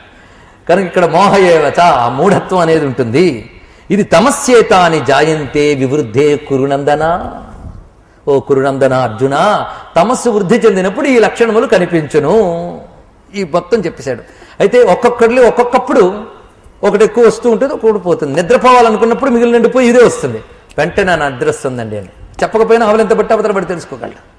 దాని యొక్క రకరకాల లక్షణాలు వస్తాయి కదా, ఒళ్ళు విరుచుట, ఆవలించుట, ఎటో వినుట ఇత్యాదులు వింటూ కనిపిస్తూ ఉంటాయి. అప్పుడు అది వచ్చింది మిగిలిన పక్కకి వెళ్ళాయి అనమాట. ఇలా ప్రతి వాళ్ళలోని ఉంటూ ఉంటే కొందరిలో ఒక్కటి ఎక్కువ ఉంటూ ఉంటుంది, మిగిలిన కొంచెం తక్కువ ఉంటుంటాయి అని చెప్తూ ఇక్కడ మరొక విషయం చెప్తున్నాడు, మన అందరికీ పనికొచ్చే విషయం. యదా సత్వే ప్రవృద్ధేతు ప్రళయం యాతి దేహభృత్ తతోత్తమ విదాం లోకాన్ అమలాన్ ప్రతిపద్యతే. ఎంత తేటగా చెప్తున్నాడు అని. అందుకే అన్నారు భగవద్గీత ఒక్కడి గట్టిగా అర్థం చేసుకుంటే మన బ్రతుకు కదే చాలు. యదా సత్వే ప్రవృద్ధే, సత్వగుణం మంచి వృద్ధిలో ఉన్నప్పుడు ప్రళయం యాతి, ప్రళయం జరిగితే, ప్రళయం అంటే అర్థం భూమంతా నశించిపోవడం కాదు. ఎవడు చావు వాడికి ప్రళయం, అంతే కదా. వాడు చేస్తే వాడికి ప్రళయం. ఎందుకంటే భూమంతా నశించిపోతే భూమంతా బాగుంటే మనకెందుకు, మనం ఎలాగున్నామో చూడాలి. భూమి ఎంత పచ్చగా ఉందనో చచ్చిన వాడికి ఎందుకండి పాపం పచ్చదనం. అందుకు ఎవడు చావు వాడికి ప్రళయం. అందుకు ప్రళయం అంటే వాడి చావు అని అర్థం. ఇక్కడ బాగా లీనమగుట, ప్రళయం. లయమగుట అంటే ఈ శరీరం అంతా నశించుట అని అర్థం. నాశమంద్రం అన్నాం, లయం అంటాం. ఎందుకంటే శరీరం పోయిన వీడు పోడు గనుక లయం. ఈ శరీరం ఎప్పుడు పోయింది? సత్వగుణం వృద్ధిలో ఉన్నప్పుడు కానీ శరీరం పోయిందనుకోండి, అంటే మరణించాడనుకోండి, వాడేమవుతాడు? ఏ గుణము వృద్ధిలో ఉంటే ఎక్కడికి వెళ్తాడో చెప్పేశాడు. దీన్ని బట్టి నేను ఏ లోకానికి వెళ్తానని ఎవడికి అడగక్కర్లేదు. ఇక్కడ చెప్పేస్తున్నాడు కృష్ణ పరమాత్మ. నీకు నువ్వే చెక్. అయితే నీకు నువ్వు తెలుసుకోవాలంటే కొంతైనా ఓపికగా కూర్చోవాలి, నిన్ను నువ్వు స్టడీ చేసుకోవాలి. మనం ప్రపంచం గురించి తెలుసుకోవడానికి టైం ఉంటుంది, కానీ మన గురించి మనం తెలుసుకోవడానికి టైం ఉండదు. పొద్దుటి నుంచి రాత్రి వరకు కంప్యూటర్ ముందు కూర్చుని గ్లోబల్ విలేజ్ అంటాడు వాడు. గ్లోబల్ విలేజ్ అంటే మొత్తం వరల్డ్ అంతా కూడా నా పెట్టెలోకి వచ్చేసింది, చిన్నదైపోయింది ప్రపంచాన్ని. అంతా గ్లోబల్ విలేజే. నీకంత దూరం అయిపోయావు నువ్వేమిటో నువ్వు స్టడీ చేసుకున్నావా? ఏమీ లేదు. ప్రపంచం అంతటితో కమ్యూనికేషన్. వీడితో మాత్రం వీడికి కమ్యూనికేషన్ లేదు. వీడి గురించి వీడికి తెలియదు వచ్చింది. అందుకే మన గురించి మనం ఏముందో తెలిసిపోతే, మనం ఏమి ఇంతవరకు పెంచుకున్నామో తెలిస్తే, ఈ పెంచుకున్నదే పోయేటప్పుడు ఉంటుంది. అంతే, అంతే కదండి. ఏది పెంచుకున్నాం అదే ఉంటుంది. దాన్ని బట్టి పోయేటప్పుడు ఏముంటుందో దానికి తగ్గట్టు పోతాం, దానికి తగ్గట్టే లోకాలకు వెళ్తాం. పోయేటప్పుడు నీలో సత్వగుణం వృద్ధి చెంది ఉంటే ఎక్కడికి వెళ్తామంటే తతోత్తమ విదాం లోకాన్ అమలాన్ ప్రతిపద్యతే. సత్వగుణం వృద్ధిలో ఉండేటప్పుడు మరణించేటువంటి వాడు ఎలాంటి లోకాలకు వెళతాడు అంటే ఉత్తమ జ్ఞానులు, ఉత్తమ విదాం అన్నాడు ఇక్కడ. ఉత్తమ విదాం అంటే ఉత్తమమైన జ్ఞానమును తెలిసినటువంటి వారు, అమలాన్ అంటే నిర్మలులు మొదలైన వాళ్ళు నిర్మలమైనటువంటి పుణ్యలోకాన్ని చేరతారు. అంటే ఉత్తమ జ్ఞానులు దేనిని పొందుతారో అలాంటి పుణ్యలోకాన్ని పొందుతారట. ఎవరు? సత్వగుణం బాగా ఉన్నటువంటి వారు పోతే ఎక్కడికి వెళ్తారు? అమలములైన లోకాలకు వెళ్తారు. అమలం అంటే అర్థం ఏంటి? మలం అంటే దోషం, అమలం అంటే దోషం లేదు. దోషం అంటే ఏమిటి? దుఃఖము, దోషము. కనుక దుఃఖము లేని లోకానికి వెళ్తారు. దీన్ని స్వర్గము అని అంటారు. స్వర్గాది లోకములు అనుకోవచ్చు. ఆనందకరమైన లోకాలు కొన్ని ఉన్నాయి. ఈ లోకంలో దుఃఖస్పర్శ ఉన్నటువంటి ఆనందాలనేవే మనం పొందుతాం. ఆయా లోకాల్లో ఉన్నది అమలములు, నిర్మలమైనటువంటి లోకాలు. ఒక ఉత్తమ జ్ఞానం అన్నారు దాన్ని. వేదాంత జ్ఞానం కాదు, బాగా గుర్తుపెట్టుకోండి. ఎందుకంటే వేదాంత జ్ఞానం సత్వగుణం కంటే అతీతమైనది, త్రిగుణాతీతం. అది అతీతం. నమస్కారం చేద్దాం. సత్వగుణం వచ్చిన వాడు ఆ లోకాలకు వెళ్తా అంటే ఆ లోకాలకు కూడా మనం ఎంత దగ్గరలో ఉన్నా ఎంత దూరంలో ఉన్నామో తెలుసుకోవాలి. సత్వగుణం వృద్ధిలో ఉంటే ఆ లోకాలకు వెళ్తారు. ఇప్పుడు సత్వగుణం గురించి మరింత స్పష్టంగా తర్వాత చెప్తారు, అక్కడ తెలుసుకుంటాం. ఇక్కడ సత్వగుణం వృద్ధిలో ఉన్నవాళ్ళు అంటే అర్థం ఏంటంటే సత్వగుణాన్ని వృద్ధి చేసుకునే పనులు చేయాలి. ఏమిటవి? సత్వగుణాన్ని వృద్ధి చేసే పనులు అంటే సత్కర్మలు. సత్కర్మలు అంటే ఏమిటి? చిత్తశుద్ధి కోసం, ఈశ్వర ప్రీతి కోసం చేసే శాస్త్రవిహితమైన కర్మాచరణ, భగవద్విషయమైన ప్రీతి, ఇవన్నీ కూడా సత్వగుణములు ఉంటాయి. వాడు చిత్తశుద్ధి కోసం చేస్తాడు, భగవత్ ప్రీతి కోసం చేస్తాడు. ఇది సత్వగుణంలో ఉండేటప్పుడు. అలాగే పుణ్యకర్మముల యందు ఆసక్తి సత్వగుణం ఉన్న వాళ్ళకు ఉంటుంది. ఈ రోజుకు అభిషేకం చేసుకుందాం, ఈ రోజు ఉదయాన్నే జపం చేసుకుందాం, ఈ రోజు ఉదయాన్నే సంధ్య చేసుకుందాం. ఇలాంటివన్నీ సత్వగుణం ఉన్న వాళ్ళకు ఉంటాయి. కొందరికి పాపం ఆ సమయంలో లేవబుద్ధి లేదు. రేపు మాత్రం లేచి అలాగనే ధ్యానంలో చేసుకుంటానండి అంటాడు. ఆ రేపు అలాగే ఉంటుంది, ఎప్పుడు 70 ఏళ్ళు వచ్చే వరకు కూడా అలాగే ఉండిపోతుంది పాపం గోడ మీద. సత్వగుణం వాడికి వాటి మీద ఆసక్తి వస్తుంది. అయితే కొంతమంది చమత్కారంగా ఏం చేస్తారంటే, ఇన్నాళ్ళు చేయని దానికి ఇప్పుడు చేస్తే మాత్రం అవుతుందా అండి అంటాడు. అంటే వీడికి అసలు ఎప్పటికీ యోగం లేదనమాట. కనీసం ఇన్నాళ్ళు చేయడానికి ఇప్పుడైనా ప్రారంభించు, అది బాగా చాలా ముఖ్యమైన అంశం అది. అందుకే సత్వగుణం ఉన్నవాడికి ఇలాంటి శాస్త్ర విహితమైన సత్కర్మల యందు ఆసక్తి ఏర్పడుతుంది, వాటి యందు ఆసక్తి ఏర్పడుతుంది. దానితో వాడు భగవత్ ప్రీతిగా చేస్తాడు. రజోగుణం వాడు చేసే కర్మలాగా అంటుకుపోయాను కాదు ఇక్కడ అర్థం, వాడిలాగా కాదు. భగవత్ ప్రీతి కోసం, చిత్తశుద్ధి కోసం చేస్తాడు. వాడు నిలకడగా ప్రశాంతంగా ఉంటాడు గనక, ఏది ఏమిటో తెలుసు గనక, వాడికి జ్ఞానం ఉంది గనక, అవగాహన ఉంది గనక వాడు సత్కర్మలు చేస్తాడు. ఆ సత్కర్మలు భగవత్ ప్రీతి కోసం ఇవి చెయ్యడం చేత వాడు ఈ శరీర త్యాగం తర్వాత ఉత్తమ లోకాలకి పొందుతున్నాడు. యజ్ఞయాగాదులు ఇవన్నీ కూడాను సత్వగుణం ఉన్నటువంటి వారే వాటి చెయ్యాలన్న ఆసక్తి వాళ్ళకి ఏర్పడుతున్నది. అలాంటి సాత్వికమైనటువంటి వీటి విషయాలు తర్వాత అధ్యాయాలు వివరంగా చెప్తాడు. ఇక్కడ ఈ మాత్రం తెలుసుకుంటే మనకు చాలు. కనుక సత్వగుణం వృద్ధి చేసుకునే కర్మలు కొన్ని ఉన్నాయి, తర్వాత చెప్తాడు. సత్వగుణం వృద్ధి చేసే ఆహారం చెప్తాడు, సత్వగుణం వృద్ధి చేసే కర్మలు చెప్తాడు. అందుకు ఇప్పుడు మనలో వృద్ధిలో లేదు అంటే పెంచుకునే మార్గాలు కూడా స్వామి తర్వాత అధ్యాయాలు మనకు చెప్తున్నాడు. జాగ్రత్తగా చూసుకోవాలి. అందుకే ఈయన మనకు పనికొచ్చే మంచి మాటలు చెప్తున్నాడండి. కనుక సత్వగుణాన్ని ఎవరైతే వృద్ధి చేసుకుని ఉంటారో ఆ స్థితిలో శరీరాన్ని వదిలిపెట్టేస్తే వీడు అమలములైన లోకములకు వెళతాడు. అది ఉత్తములైనటువంటి వేత్తలు వెళ్లే లోకాలకు వెళ్తాడు. అది అమలములైన లోకములు అంటే దుఃఖ స్పృహలైనటువంటి ఆనందమయమైన లోకాలకు చేరతాడు. ఇది నిజమే కదా. అయితే త్రిగుణాతీతం కాదు గనక మళ్ళీ వెనక్కి వచ్చే అవకాశం ఉంది. అందువల్ల సత్వగుణాన్ని మనం చెడ్డ అంటున్నాం, కానీ మిగిలిన 2 గుణాలతో చూస్తే చాలా గొప్పది. ఎందుకంటే అది కూడా రావడం అంటే సామాన్యమైన విషయం కాదు కదండి. అందుకు సత్వగుణం యొక్క స్థితి అది. వాడు ఉత్తమమైన ఆనందకరమైన లోకాలకు వెళ్తాడు. ఇక్కడ ఒక్క మాట చెప్తున్నాడు. దేహభృత్ అనే మాట వేశాడు ఇక్కడ. దేహభృత్ అంటే దేహము ధరించిన వారు అని అర్థం. అంటే దేహాభిమానం ఉన్నవారు. దేహాభిమానం ఉన్నప్పుడే త్రిగుణములతోని సాంగత్యం ఏర్పడుతుంది, అంతే కదా. అందుకే దేహాభిమానం ఉంది కనుకనే నేను సుఖిని, నేను జ్ఞానిని అనే స్పృహతోనే ఉంటాడు సత్వగుణంలో ఉన్నవాడు కూడా. అదే వాడికి దానిలోనైనా బంధిస్తాం. సత్వగుణం లోకాతీతమైన మోక్షాన్ని ఇవ్వట్లే, లోకాల్లో తిరిగేటువంటి స్థితిని ఇస్తున్నది. గీత దాన్ని ఒప్పుకోదు. త్రిగుణాతీతమైన లోకాతీతమైనటువంటి లోకాతీత, గుణాతీత, సర్వాతీత, శమాత్మిక అయినటువంటి స్థితిని కదా బోధిస్తోంది గీత. అందుకు అది ఏం చేస్తుందంటే, ఇది మామూలుగా చెప్పినట్లయితే కర్మశాస్త్రమో ధర్మశాస్త్రం అయితే ఉత్తమ లోకాలు పొందించే గుణంగా సత్వగుణాన్ని మెచ్చుకునేవి. కానీ గీతాకారుడు అక్కడ ఆగడు. దానికంటే పైనటువంటి మరి తిరిగి రాని వెనక్కి రానటువంటి అవసరం లేనటువంటి అఖండమైన కైవల్యం గురించి చెప్తున్నాడు. అందుకోసం మనం ఇక్కడ సత్వగుణాన్ని కొంచెం తగ్గించాం. కానీ మామూలుగా ఆలోచిస్తే సత్వగుణం చాలా గొప్పది, ఉత్తమమైన లోకాన్ని తీసుకెళ్తుంది. ఉత్తమమైన సుఖము, ఉత్తమమైన జ్ఞానము వీటితో మనల్ని బంధింపజేస్తుంది గనక ఈ సత్వగుణంలో మరణించిన వాడు వెళతాడు. అప్పుడు వాడికి దేహాభిమానం ఉంటుంది గనక ఈ దేహం పోయినా వాడు ఉత్తమ లోకాలకి చేరుకుంటున్నాడు అని చెప్తున్నారు. ఇక్కడ మరొక విషయం ఏంటంటే, వృద్ధి పొందడం అంటే చచ్చేటప్పుడు వృద్ధిలో ఉండడమా? బ్రతుకంతా ఉంటే గాని చచ్చేటప్పుడు ఉండదు. ఇది గుర్తుపెట్టుకోండి. బ్రతుకంతా ఉంటే గాని చనిపోయినప్పుడు రాదు. అందుకే మన పెద్దవాళ్ళు ఏం చేస్తారంటే, హఠాత్తుగా ఏదైనా మన నుంచి వెలికి వచ్చేటప్పుడు భగవన్నామం అనుకోమని మనకు అలవాటు చేశారు. ఒక తుమ్ము వచ్చినప్పుడు కూడా మనం శివ శివానారాయణ అంటాం, అంతేగాని ఇప్పుడు సారీ అంటారు. తుమ్మి ఎవరికి సారీ? దానికన్నా భగవన్నామో ఏదో చేసి ఉంటే, ఎందుకంటే తుమ్ము అంటే నీలోంచి వాయువు చేసే వికారం. అలాగే దగ్గు, ఆవలింత ఇలాంటివి ఏవి వచ్చినా మనం శివ శివానారాయణ అని అనుకోవడం ఒక అలవాటు. అలాగే ప్రాణాలు పోయినప్పుడు కూడా వాయు వికారముల నుంచి వెళ్ళిపోతాయి. ఇది బాగా అలవాటైపోతే అప్పుడు కూడా అది వస్తుందేమో అని ఆశతో పెద్దవాళ్ళు మనకు అవన్నీ అలవాటు చేయించారండి. హఠాత్తుగా మనకి ఏది ఎదురైనా భగవన్నామస్మరణం చేయడం అలవాటైతే మృత్యువనే అటాక్ వచ్చినప్పుడు కూడా నువ్వు అది అంటావు. అది పెద్దవాళ్ళు చెప్పారు. అదే అంతకాలేచ మామేవ స్మరణ్ముక్త్వా కళేబరం అన్నప్పుడు పరమాత్మ చెప్పినది అదే. కానీ అంత్యకాలమునందు నువ్వే స్థితిలో ఉంటావు, ఆ స్థితికి వెళ్తావంటే ఇక్కడి నుంచి తెచ్చుకున్నదే అంతకాలంకి వస్తుంది, అంతే కదండి. అందుకు నువ్వు నీ గమ్యం చేరేటప్పటికి ఎలా దిగుతావు? నువ్వు దేన్ని పట్టుకుని వెళ్ళేవు లగేజ్, దాంతోనే దిగుతావు. అందుకు నువ్వు ఏ లగేజ్ పెంచుకున్నావు అనేది ఆలోచించుకోవాలి. బ్రతుకున్నంతకాలం సత్వగుణాన్ని వృద్ధి చేసుకున్నావా? అప్పుడు కానీ పోయినట్లయితే ఉత్తమమైన అమలములైన లోకాలని చేరతావు. రజోగుణం పెరిగితే రజసి ప్రళయంగత్వా కర్మ సంగిషు జాయతే తథా ప్రళీనస్తమసి మూఢయోనిషు జాయతే.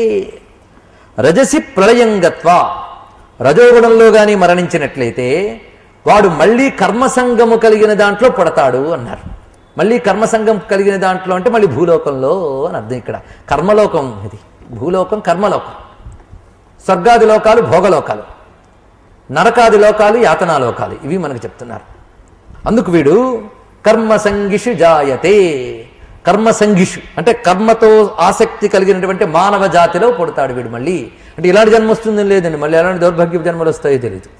మొత్తం మీద కర్మ సంపర్కం కలిగినటువంటి మానవ జన్మల్లోనే వీడు పడతాడు. ఎవడు రజోగుణంలో మరణించినటువంటి వాడు మళ్ళీ మానవ జన్మ ఎత్తక తప్పదు. ఏ పాటి రజోగుణం మిగిలినా, రజోగుణం వృద్ధి అన్నాడు ఇక్కడ, రజోగుణ వృద్ధి ఉంటే వాడు తప్పకుండా మానవుడిగా పుడతాడు.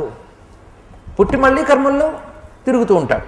ఇక తమోగుణంతో ఉన్నవాడు పోతే మూఢయోనిషు జాయతే, మూఢయోనుల్ట అంటే అర్థం ఏమిటి? పశుపక్షాదులు, వాటిని మూఢ అని అన్నారు.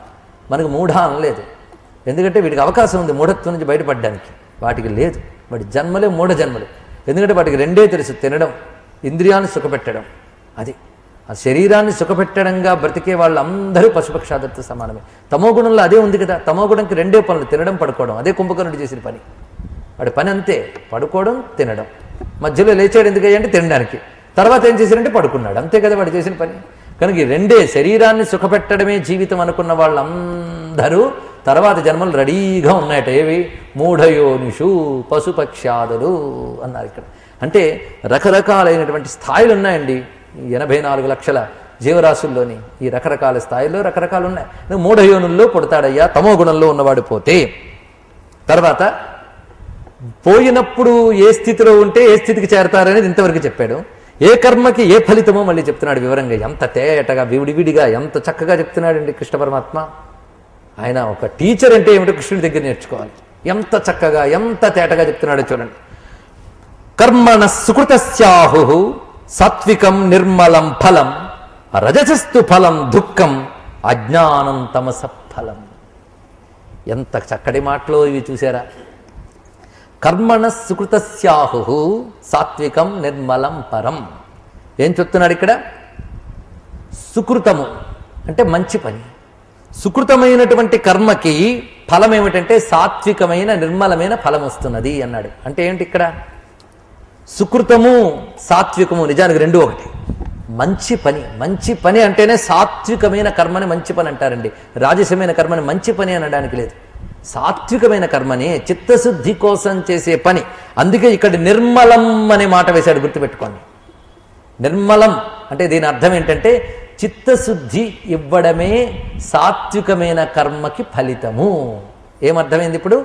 సాత్వికమైన సుకృతమునకు ఫలితమేమిటి? చిత్తశుద్ధి, అది అన్నమాట.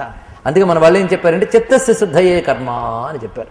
ఎందుకంటే కర్మని చేయకుండా ఊరుకోలేమని రజోగుణం ప్రేరేపిస్తుంది. దానికి మళ్ళీ సత్వగుణం చక్కగా వృద్ధి చేసుకుంటే ఈ కర్మని చిత్తశుద్ధి కోసం ఆచరిస్తాట. చూశారు ఇక్కడ? రజోగుణం సత్వగుణంతో ఫ్రెండ్షిప్ చేస్తే అలా ఉంటుంది. అందుకు రజోగుణ దోషం లేకుండా అంటే రాగాత్మకమైనటువంటి కోరికల ఆసక్తితో చేస్తే రజపూరిత కర్మ అవుతుంది. కోరికల ఆసక్తితో కాకుండా చిత్తశుద్ధి కోసం మనఃప్రశాంతత కోసం చేసే కర్మ సాత్విక కర్మ. గుర్తుపెట్టుకోండి, ఇక్కడ తెలుసుకుంటే చాలు. దీన్నే సుకృతము అని అంటారు. అందుకే కర్మణ సుకృతస్య ఆహుహు. ఆహుహు అంటే చెప్తున్నారు. సుకృతమైన కర్మకి ఫలితమేమిటి? నిర్మలత్వమే ఫలితము. సాత్వికం నిర్మలం ఫలం. ఈ సాత్వికం అనే దానికి మీరు సుకృతకి నిర్మలానికి రెండిటికి పెట్టుకోవాలి లింక్. కనుక సాత్వికమైన సత్కర్మకి ఫలితం ఏమిటి? నిర్మలత్వం అంటే చిత్తశుద్ధి. చిత్తశుద్ధి ఉంటేనే కదా జ్ఞానము భక్తి వస్తుంది, అవునా లేదా? చిత్తశుద్ధి వల్లనే జ్ఞానము భక్తి సిద్ధిస్తాయి. అందుకు చిత్తశుద్ధి కావాలి. చిత్తశుద్ధి సత్వగుణంతో కూడినప్పుడే వస్తున్నది. అందుకు సత్వగుణపూరితమైనటువంటి సత్కర్మలకు ఫలితం ఏంటంటే నిర్మలం ఫలం, చిత్తశుద్ధి ఫలము. దీనినే చిత్తశుద్ధి లేని శివపూజ లేదయ్యా అన్నాడు ఇక్కడ. చూడండి ఆ మాట అన్నది అర్థం. చిత్తశుద్ధి లేని శివపూజ లేలయ్యా అంటే అర్థం చిత్తం శుద్ధం చేసుకోవడానికే శివపూజ, తర్వాత చిత్తం శుద్ధి చేసుకుని శివపూజ, ఈ రెండు ఉండాలి. అందుకు కర్మకి ప్రయోజనం చిత్తశుద్ధి. ఇది మనకి పెద్దవాళ్ళు అలవాటు చేశారు. మమ ఉపాత్త దురితక్షయార్థం శ్రీ పరమేశ్వర ప్రీత్యర్థం, ఇదే ఉన్నది. నాకున్నటువంటి దురితములన్నీ పోగొట్టుకోవాలి అన్నాడు. అదే చిత్తశుద్ధి. చిత్తాన్ని నిర్మలం చేసుకోవడానికి ఏ పనైనా చేయాలండి. ఏ పనైనా ఎందుకు చేస్తున్నావు? ఎందుకు జపం చేస్తున్నావు? చిత్తశుద్ధి కోసం, మనశ్శాంతి కోసం, మనసు నిలుగుడు కోసం. అంటే సాత్వికోద్దేశంతో సాత్వికమైన కర్మను చేయడం వల్ల నిర్మలమైన ఫలితం నీకు లభిస్తున్నది. ఎప్పుడైతే అద్దం క్లీన్ అయిపోయిందో ఇంకా క్లారిటీ, పిక్చర్ క్లారిటీ ఉంటుంది. అంతే కదండి. మకిలి పట్టిన ఆ అద్దాన్ని మకిలి తుడిచేస్తే లోపల ఉన్న దీపం కనిపిస్తుంది, అవునా లేదా? కనుక మనస్సు అనే అద్దం సత్వగుణంలా ఉంటే దాని మీద రజోగుణమో తమోగుణమో మకిలి పట్టింది, రెండు తుడిచేస్తే నిర్మలత్వం అయిపోతే దీపం కనపడిందా లేదా? కనుక పరమాత్మను చూడడానికి సహకరిస్తోంది ఇది. అది ఇక్కడ చెప్తున్నాడు. అందుకు దానికి నిర్మలత్వమే ఫలితము. రజసస్తు ఫలం దుఃఖం. రజోగుణానికి ఫలితం దుఃఖం. ఎప్పుడైనా సరే రాగముతో ద్వేషముతో చేసే ఏ పని అయినా దుఃఖంతోనే ముగుస్తుంది. దాని ఫలితం దుఃఖం. ఇది సిద్ధాంతం. అందులో ఏమీ మార్పు లేదు. ఎవడి జీవితానుభవాన్ని వాడు నెమరు వేసుకుంటే వాడికి కనిపిస్తాయి. రజోగుణంతో నాది నాది నాది నాది అని చేర్చుకున్న ఏదైనా ఇంతవరకు ఆనందం ఇచ్చిందా? ఇవ్వదు. రజోగుణం యొక్క ఫలితం ఏంటంటే దుఃఖమే దాని ఫలం. ఇక తమస్సుకి ఫలితం ఏంటంటే అజ్ఞానం. ఏం చిత్రం అండి. తమస్త్వజ్ఞానజం విద్ధి అని అక్కడ చెప్పాడు, ఇక్కడ అజ్ఞానం తమస ఫలం అన్నాడు. రెండు పరస్పర విరుద్ధంలా కనిపించట్లేదా? అజ్ఞానము వల్ల తమస్సు పుడుతుంది అన్నాడు అక్కడ. ఇక్కడేం చెప్పాడు? తమస్సు వల్ల అజ్ఞానం కలుగుతుంది అన్నాడు. ఏమిటండి అది? నిన్న చెప్పేమే ఉదాహరణ తెచ్చుకోండి. ఏమిటి? విత్తనం వల్లే చెట్టు వచ్చును, చెట్టు వల్లనే విత్తనం వచ్చును. అది అనమాట. ఇక్కడ అజ్ఞానం వల్ల తమస్సు వస్తుంది, తమస్సు వల్ల అజ్ఞానం వస్తుంది. కనుక తమస్సు అజ్ఞానం నుంచి అజ్ఞానంలోకి, అజ్ఞానం నుంచి అజ్ఞానంలోకి, ఇలా అజ్ఞాన బంధం గట్టిగా పెంచేది తమస్సు. అందుకు తమస్సు చాలా చెడ్డదండి. ఇదేమిటంటే అసలు ఏమీ తెలియనివ్వదు. ఇంకా రజస్సు నయం. ఇప్పుడు శరీరానికి ఏ మచ్చ లేకపోతే పర్వాలేదు. ఒకవేళ ఏదైనా నొప్పి తగిలితే, నొప్పి తెలిసిందనుకోండి, నొప్పి తెలిస్తే ఆరోగ్యంగా ఉన్నట్టే టచ్ అయ్యి. నొప్పి తెలియలేదనుకోండి జబ్బు ఉన్నట్టే కదా. అర్థమైంది కదా? నొప్పి అసలు తెలియకపోతే చర్మానికి జబ్బు ఉందని అర్థం. నొప్పి తెలిసిందంటే పర్వాలేదు, ఈ దెబ్బ మంచిదే, పర్వాలేదు, తగ్గిపోతుంది అంట. అదే దెబ్బే లేకపోతే బాధలేదు. అసలు దెబ్బ లేకపోవడం సత్వగుణం, నొప్పి తెలియడం రజోగుణం, నొప్పి తెలియకపోవడం తమోగుణం. ఇప్పుడు అర్థమైంది కదా? ఆ నొప్పి తెలియకపోతే ఎంత భయంకరమో తెలిసిందా జబ్బు. అది భయంకరమైన జబ్బు. నొప్పి తెలియని మచ్చ ఏదున్నా, నొప్పి తెలియని గాయం లాంటిది ఏది కనిపించాలి పెద్ద జబ్బే కదా. కనుక తమోగుణంలో ఏమీ తెలియలేదండి, భలే ఆనందంగా ఉన్నారంటే అది ఆనందం కదరా బాబు, భయంకరమైన అవస్థ అది. కనుక పశువులకి ఏముందండి? వాళ్ళకి దుఃఖానుభవం సుఖానుభవం ఏమీ లేదు కదా. హ్యాపీగా తిరిగి వెళ్ళిపోతున్నాయి కదా. ఆ జన్మల్లో ఏముందని అంటాడు కొంతమంది. పశు జన్మ అయితే బాధ ఏముందని, వాటిలో ఎన్ని బాధలు ఉన్నాయి మనకేం తెలుసు. పీత కష్టాలు పీతవని వాడి బాధలు వాటుకుంటాయి. అయినప్పటికీ పశు కేవలం శరీర స్పృహ తప్ప మరి ఏ స్పృహ లేనటువంటి పశుజన్మలు అంటే ఈ తమపూరితమైన గుణము యొక్క ఫలితం అజ్ఞానము. అజ్ఞానం ఉన్నవాడు భగవంతుడికి చాలా దూరం ఉన్నాడండి, చాలా దూరం. స్పందన లేని వాడికి ఎంత కష్టమండి బాబు. అందుకు ఇక్కడ తమో గుణం చాలా భయంకరమైనదండి. అది బండబారుడితనం, మొద్దుబారుడితనం. అందుకు అదే పెద్ద పెంకు. అజ్ఞానం తమస ఫలం. తర్వాత ఫలముని చెప్పాడు. ఇప్పుడు దేనివల్ల ఏది పుడుతుందో చెప్తున్నాడు. ఫలం వేరు, పుట్టడం వేరు, రెండింటికి ఉన్నాయి. ఏది ఉండడం వల్ల ఏది కలుగుతుంది వేరు, దేనికి ఏది ఫలితం వేరు. ఈ రెండు చూడాలి. విత్తనం, జామ విత్తనం ఉంటే జామ చెట్టు వచ్చింది, జామ చెట్టు వల్ల జామ ఫలం వచ్చింది, అవునా లేదా? అలా ఇక్కడ ఫలం ముందు చెప్పేశాడండి. దాని పండే ఉంటే చెప్పేశాడు దీని ఫలం. అయితే సత్వం వల్ల ఏమొస్తుందో చెప్తున్నాడు. సత్వాత్ సంజాయతే జ్ఞానం. చెప్పిందే చెప్పినట్టుంటుంది కానీ చిన్న తేడా ఉంటుంది. మన మనసుకు పట్టించడానికి స్వామి ఇంత చక్కగా వివరిస్తున్నాడు. సత్వాత్ సంజాయతే జ్ఞానం రజసో లోభయేవచ ప్రమాద మోహౌ తమసో భవతో అజ్ఞానమేవచ. ఇక్కడ చూడండి ఏం చెప్తున్నాడు. సత్వము వల్ల జ్ఞానం కలుగుతుందన్నాడు. మనం ముందే చెప్పుకున్నా సత్వం వల్ల జ్ఞానం కలుగుతుందని ముందు నుంచే వివరించుకున్నా. జ్ఞానం అంటే ఇంద్రియములు తెలుసుకుంటా, మనసు తెలుసుకుంటా కూడా సత్వం వల్లనే వస్తున్నది. అయితే ఇక్కడ సత్వాత్ సంజాయతే జ్ఞానం అని మళ్ళీ చెప్పడంలో భగవంతుడి యొక్క ఉద్దేశం ఏంటంటే సత్వగుణం ఉన్నవాడికి పరతత్వ జ్ఞానము తెలుసుకోవడానికి కూడా అవకాశం ఉన్నది. అది చెప్తున్నాడు. సత్వగుణం ఉన్నటువంటి వాడే పరతత్వ జ్ఞానం చెప్తే అర్థం చేసుకోగలడు, సాధన చేయగలడు, వాడు మాత్రం వెళ్ళగలడు. అలాగే జ్ఞానం అన్నప్పుడు మనం క్షత్రజ్ఞ విభాగ యోగంలో చెప్పుకున్న 20 గుర్తున్నాయి కదా. ఆ 20 సత్వగుణం ఉన్నవాడే చేయగలడు. అది కూడా అక్కడ ముఖ్యమైన అంశమే. అందుకే సత్వము వల్ల ఆ జ్ఞానము లభిస్తూ ఉంటుంది అని తీసుకోవచ్చు. అంటే సత్వగుణం ఎలాంటిదంటే గోదావరి నది లాంటిదండి. ఈ గోదావరి నదికి నువ్వు జాగ్రత్తగా ఆనకట్ట కట్టి పంటలు పండించుకున్నావా, అది నీ చేతిలోనే ఉంది. దాన్ని అలా విడిచిపెట్టేసావా, అది వ్యర్థంగా ఉప్పు నీటిలో కలిసిపోతుంది అంతే. ఆ గోదావరిది దోషమా? నువ్వు మలచుకోవడంలో ఉన్నది. అందుకే ఆ సత్వాన్ని కేవలం లోకంలో ఉన్న కార్య అకార్య వివేచన కోసం ఉపయోగించే జ్ఞానం సత్వం వల్లే వస్తుంది. ఇప్పుడు అర్థమవుతున్నది కదా, కార్యాకార్య వివేచన అని లోకంలో జ్ఞానానికి నిర్వచనం. లోకంలో జ్ఞానానికి నిర్వచనం, ఈ మాట గుర్తుపెట్టుకోండి. ఇది చెయ్యాలి, ఇది చెయ్యకూడదని విచక్షణ సత్వగుణం వల్లనే వస్తుంది. అది లోక జ్ఞానం. దానికి సత్వం వల్లనే అది వస్తుంది. సత్వం లేని వాడికి విచక్షణ ఉండదు. తమోగుణంలో ఉన్నవాడు చూడండి, నిద్దట్లో ఏం పట్టుకుంటాడో తెలియదు, ఏం పెట్టుకుంటాడో తెలియదు. రజోగుణంలో ఉన్నవాడు ఆ ఆవేశాల వల్ల ఏం చేస్తాడో తెలియదు. సత్వగుణం ఉన్నవాడే విచక్షణతో ప్రవర్తిస్తాడు, అవనా లేదా? ప్రశాంతంగా ఉన్నవాడే విచక్షణగా బ్యాలెన్స్డ్గా ఉండగలడు. కనుక సత్వం వల్ల విచక్షణ, వివేకము ఇవన్నీ వస్తాయి. ఇది లౌకికమైన ప్రయోజనం. ఈ సత్వం వల్లే పరమార్థ విషయం తెలుసుకోగలిగే అవకాశం కూడా ఉన్నది. గనక సత్వాత్ సంజాయతే జ్ఞానం అన్నప్పుడు రెండూ కూడా అన్వయించుకోవాలి. రజసో లోభయేవచ, రజోగుణం వల్ల వచ్చేది లోభము. లోభం అంటే ఏంటో చెప్పుకున్నాం కదా, తనది అన్న దానిపై తీవ్రమైన మమకారం పెట్టుకుని దానితోనే అనుబంధం పెట్టుకోవడం లోభము అని చెప్తున్నాడు ఇక్కడ. తర్వాత ప్రమాద మోహౌ తమసో భవతు అజ్ఞానమేవచ, తమో గుణం వల్ల అజ్ఞానము, భ్రమ, పరాకు పుడతాయి. ఇందాక చెప్పిన విషయం ఇక్కడ తేటపరిచాడు. ఇంతవరకు చెప్పి సత్వగుణం ఉన్నవాళ్ళు పోయేటప్పుడు ఆ స్థితికి వెళతారు, ఇవన్నీ చెప్పాడు. ఇక్కడ మరొక మాట చెప్తున్నాడు, ఇంచుమించు అలాంటిది అనిపిస్తుంది. కానీ జాగ్రత్తగా మీరు చూస్తే ఊర్ధ్వం గచ్చంతి సత్వస్థాః మధ్యే తిష్టంతి రాజసాః జఘన్య గుణ వృత్తిస్థాః అధో గచ్చంతి తామసాః.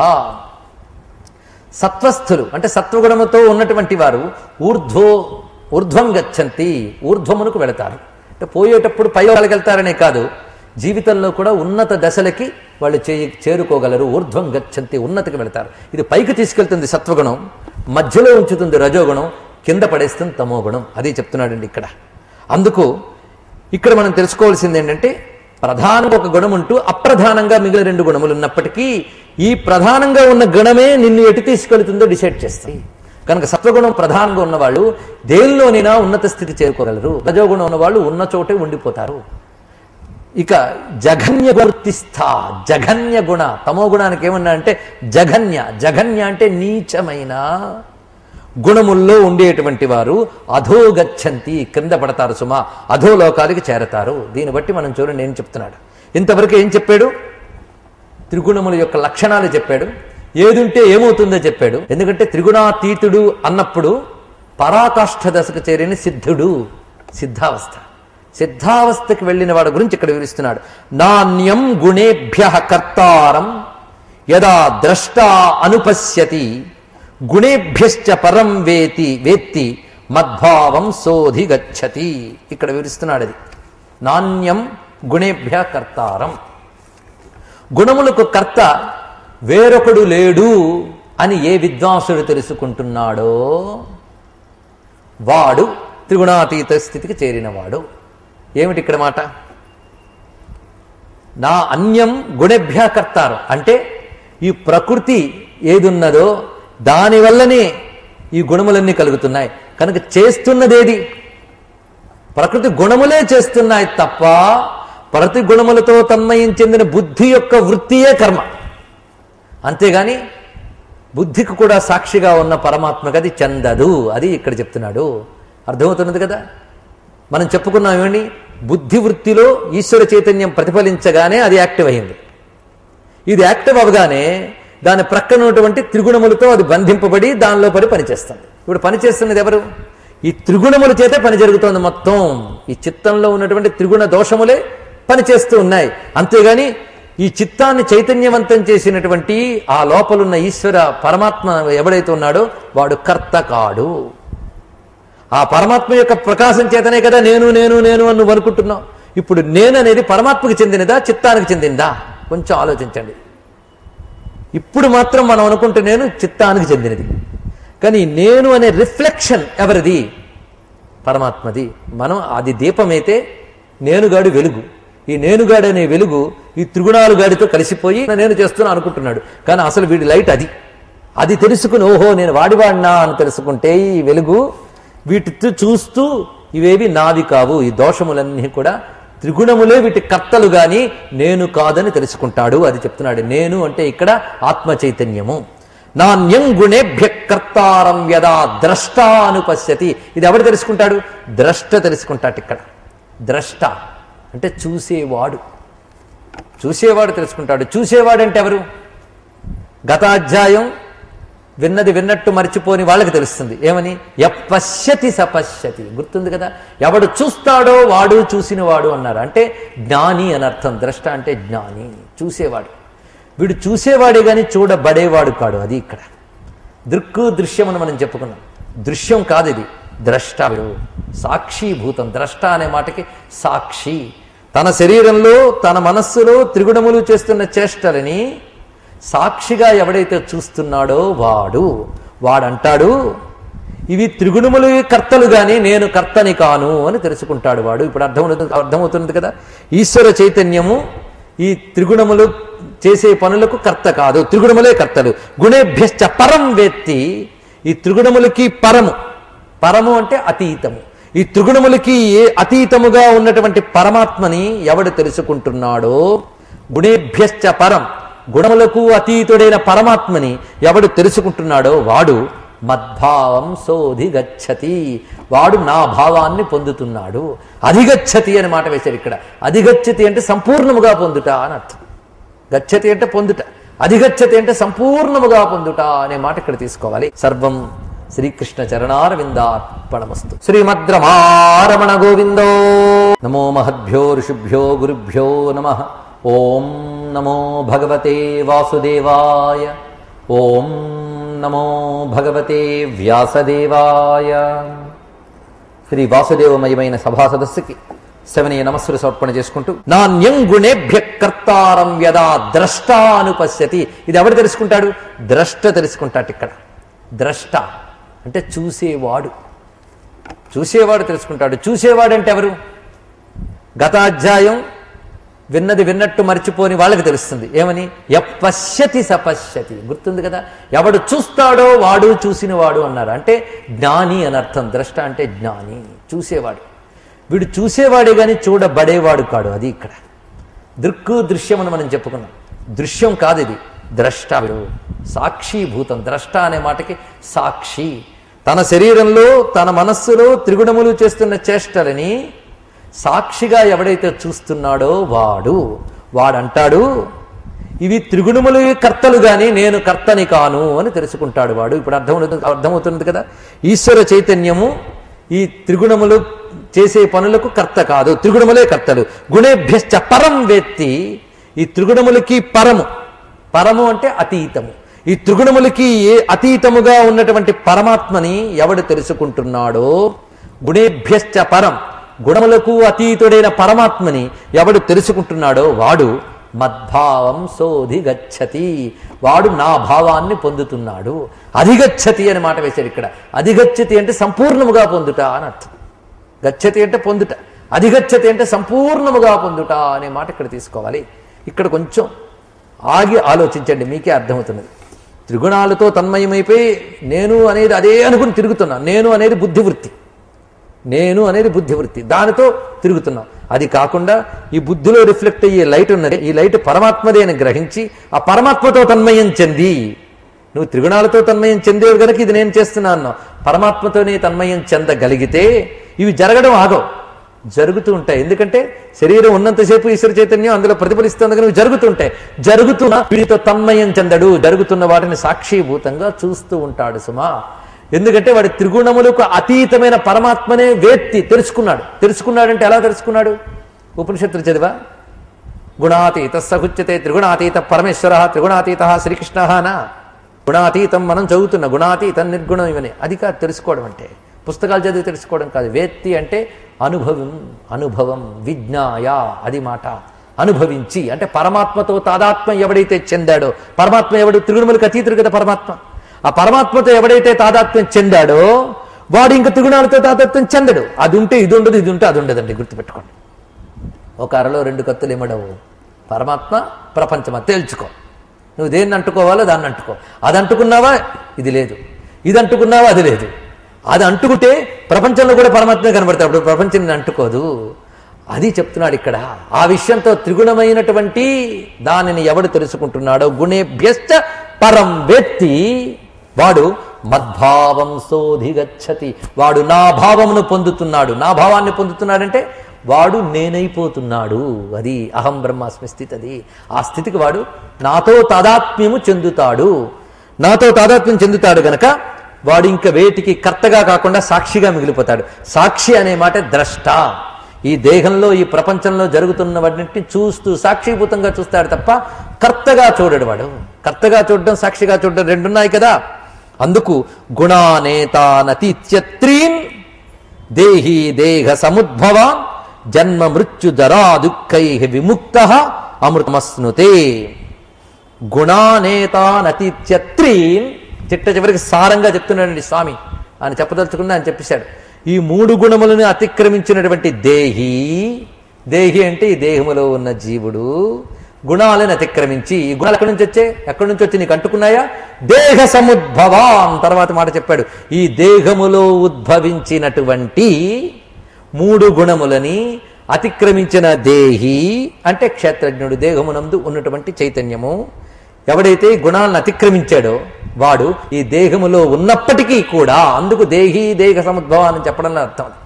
వెంటనే త్రిగుణాతీతం తెలుసుకోగానే శరీరం వదిలిచి వెళ్ళిపోతాడని కాదు అర్థం. వాడు శరీరంలోనే ఉంటాడు, త్రిగుణాలకు అతీతంగా ఉండగలడు. అది చెప్తున్నాడు ఇక్కడ. త్రిగుణాలకు అతీతంగానే ఉంటాడు, శరీరంలోనే ఉంటాడు. అది ఎలా సాధ్యం? శరీరంలో ఉంటే వీటితో అంటుకుపోవాలి కదా. అంటే మరి ఆ శరీరంలోనే దేనికి అంటాడు పరమాత్మ ఉన్నాడే. దేనికి అంటాడు పరమాత్మతో వీడు అంటుకుని తాదాత్మ్యం చెందాడు గనక ఈ శరీరంలో ఉన్నా వాడు వేటికి అంటుకోడు. అది చెప్తున్నారు ఇక్కడ. గుణాన్ ఏతాన్ అతీత్య త్రీన్ దేహీ దేహ సముద్భవాన్ జన్మ మృత్యు జరా దుఃఖై. వాడింకా జన్మ మృత్యు జరా మొదలైన దుఃఖముల నుంచి విముక్తుడవుతాడు. అంటే వాడింకా పుట్టడు, మరణించడు. పుట్టడం మరణించడం రెండు లేకపోతే ఈ మధ్యలో ఉన్నటువంటి జరా దుఃఖము ఉన్నాయా? జీవితం అంతా అంతే కదండి. దుఃఖము, జర, జన్మ, మృత్యు, ఈ నాలుగు దుఃఖములు వాడికి ఉండవు. జీవితానికి సంబంధించిన దుఃఖాలు ఉండవు. అంతేగా దుఃఖాలు ఉండవు అని చెప్పడం ఒకటి, ఆనందం ఉంటుంది అని చెప్పాలి రెండవది. దుఃఖాలు ఉండవంటే ఏం కావాలి మనకి? ఆనందం ఉంటుందని చెప్పాలి కదా. అందుకు అమృతం అస్నుతే తర్వాత మాట మళ్ళీ చెప్తున్నాడు. వాడు అమృతాన్ని పొందుతాడు. అమృతము అంటే శాశ్వతమైన ఆనంద స్థితి. అమృతం అనే మాటకి రెండు అర్థాలు, శాశ్వతము, ఆనందము. వీడు శాశ్వతమైన ఆనంద స్థితి. అదే మద్భావం చ అధిగచ్చతి. మద్భావం, మద్భావం అంటే నా భావమును అంటున్నాడు. నా భావం అంటే ఎవరి భావం? కృష్ణుడు. కృష్ణుడు అంటే ఎవరు? పరమాత్మ. పరమాత్మ భావము, పరమాత్మ భావం ఒక్కటే అమృతము. పరమాత్మ అంటే అమృత స్వరూపుడు. అందుకే కృష్ణుడి గురించి అమృతావతార అన్నాడు లీలాసుకుడు. అమృతస్వరూపుడు. అమృతం అంటే ఏమిటి? పరమాత్మ. ఆనందము శాశ్వతము, ఇదే అమృత లక్షణం. సచ్చిత్త ఆనందం అంటాం కదా, అదే పరమాత్మ. అందుకు నా భావాన్ని పొందుతున్నాడంటే వాడు సచ్చిదానంద స్థితిని పొందుతున్నాడు. అది అమృతం వస్తున్నది. అది పొందాలి అంటే జన్మ మృత్యు జరా దుఃఖై విముచ్యతే. ఇక్కడి నుంచి పోతే కదా అది వస్తుంది. మృతి లక్షణమైనటువంటి దాని నుంచి భయపడాలి. ఇదంతా మృత లక్షణం, అది అమృత లక్షణం. మృత లక్షణం నుంచి బయటపడిన వాడు అమృత లక్షణానికి చేరుతున్నాడు. మృత లక్షణంలో ఉన్నవి త్రిగుణాలు. దీనికి అతీతమైన త్రిగుణాతీత స్థితి. త్రిగుణ అతీత స్థితి, సత్వగుణం గొప్పదని చెప్పాను, దాన్ని మించిపోయింది ఇది. త్రిగుణములకు అతీతమైన స్థితిని చెప్పాడు. ఇది చెప్తూ స్వామి వివరిస్తున్నాడండి చిన్ముద్రతో. అర్జునుడు చూస్తున్నాడు ఆ సమ్మోహనమైన దివ్యమంగళ విగ్రహాన్ని. మనము చూద్దాం. ప్రపన్న పారిజాతాయ తోత్ర వేత్రైక పానయే జ్ఞానముద్రాయ కృష్ణాయ గీతామృత దుహే నమః. ఇది ఎక్కడ చెప్తున్నాడు? రణక్షోణిలో చెప్తున్నాడు కదా. చిన్ముద్ర పెట్టాడు, ఈ చెయ్యిలా పట్టుకున్నట్ట, చేతిలో చర్నాకోలు ఉంది. గురుగారు బెత్తం పట్టుకు చెప్పినట్టుగా అవి గుర్రాలు ధరించడానికి వచ్చాడా, లేక ఏకాగ్రతని చెదరగొట్టే ఇంద్రియ ప్రవృత్తులను అదిలిస్తున్నాడా? గురువు ఆయన ఇష్టం. తోత్ర వ్యతిరేక పానయే, అది చేతిలో పెట్టుకుని ఎన్ని మజాలు చేశాడు తెలుసా ఆయన యుద్ధంలో. మనకు భాగవతంలో అయితే చక్రం పట్టుకొచ్చాడు, భీష్ముడి మీదకి ఉంది. కానీ భారతంలో అయితే భీష్ముడు చేస్తున్న పని చూసి ఆయన చేతిలో మునికోలు పట్టుకుని వచ్చాట, అంతే. అది చూసి భీష్ముడు సమ్మోహితుడైపోయాట. మునికోలకు అంత గొప్ప లక్షణం ఉంది. అందుకే తోత్ర వేత్రైక పానయే, మునికోలు చేతిలో పట్టుకున్నట్టే. కరకమల నిదర్శితాత్మముద్ర పరికలితోన్నత బర్హి బర్హ చూడ. కరకలిత నిదర్శిత ఆత్మముద్ర, చేత్తో చిన్ముద్ర పట్టేట. పరికలిత ఉన్నత బర్హి బర్హ చూడ, ఆ తలపై నెమలి పింఛం పెట్టుకున్నట్ట. యుద్ధ భూమిలో కూడా అంత అందంగా అలంకరించుకున్నాడు చూడండి. ఇతర కర గృహీత వెత్రతోత్ర, మరో చేత్తో అది పట్టుకున్నాడు మునికోల. అలా ఉన్నటువంటి కృష్ణుడు నా హృదయంలో ఎప్పుడు ఉండుగాక. మమ హృది సన్నిధి మాతనోతు కృష్ణ. అందులో జ్ఞానముద్ర పట్టుకున్నాడండి. దీంతో కొడితే గానీ అది పట్టదు మనకి. అందుకు మాటిమాటికి ఇంద్రియాలను అదిరించి పెట్టి చూపిస్తున్నాడు. ఇది చూస్తే చాలు. ఇప్పుడు చెప్పిన దానంతరికి గుణానతీత్యత్రీన్ దేహి దేహ సముద్భవాన్ జన్మ మృత్యు జరా దుఃఖై విముక్త అమృతమస్నుతే. అదే ఆ చిన్ముద్రలో చెప్పాడండి. గురువులకి ఎప్పుడు కూడా ఇదే ముద్ర, మన జగద్గురువుకి అదే ముద్ర. ఇలాంటి ముద్ర ఉన్నటువంటి కృష్ణుని ధ్యానించితే ఎన్నో దివ్య ఫలితాలు వస్తాయని సనత్కుమార సంహిత అనే మంత్రశాస్త్రం మనకు చెప్తూ ఉన్నది. ఈయన్ని కానీ తలంచుకుంటే, ఇప్పుడు గీత అర్థం కాలేదనుకోండి, ఈయన తలంచుకుని కూర్చుంటే అర్థమవుతుందిట. అది చెప్తున్నాడు. ఈయన కానీ తలంచుకుని కూర్చుంటే తప్పకుండా అర్థమవుతుందిట. ఎందుకంటే చిన్ముద్ర చూడండి, ఇప్పుడు చెప్పిందంతా అందులో ఉంది. గుణానతీత్యత్రీన్, ఈ 5 పెట్టాడండి మనకి. ఇది ప్రపంచం, ఈ 3 ప్రపంచం. ఇది జీవ, నేను, నువ్వు.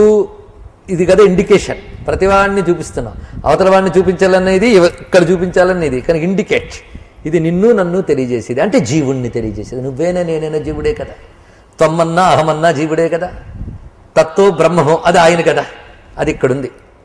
తత్తు బ్రహ్మము అనేది ఇక్కడుంది.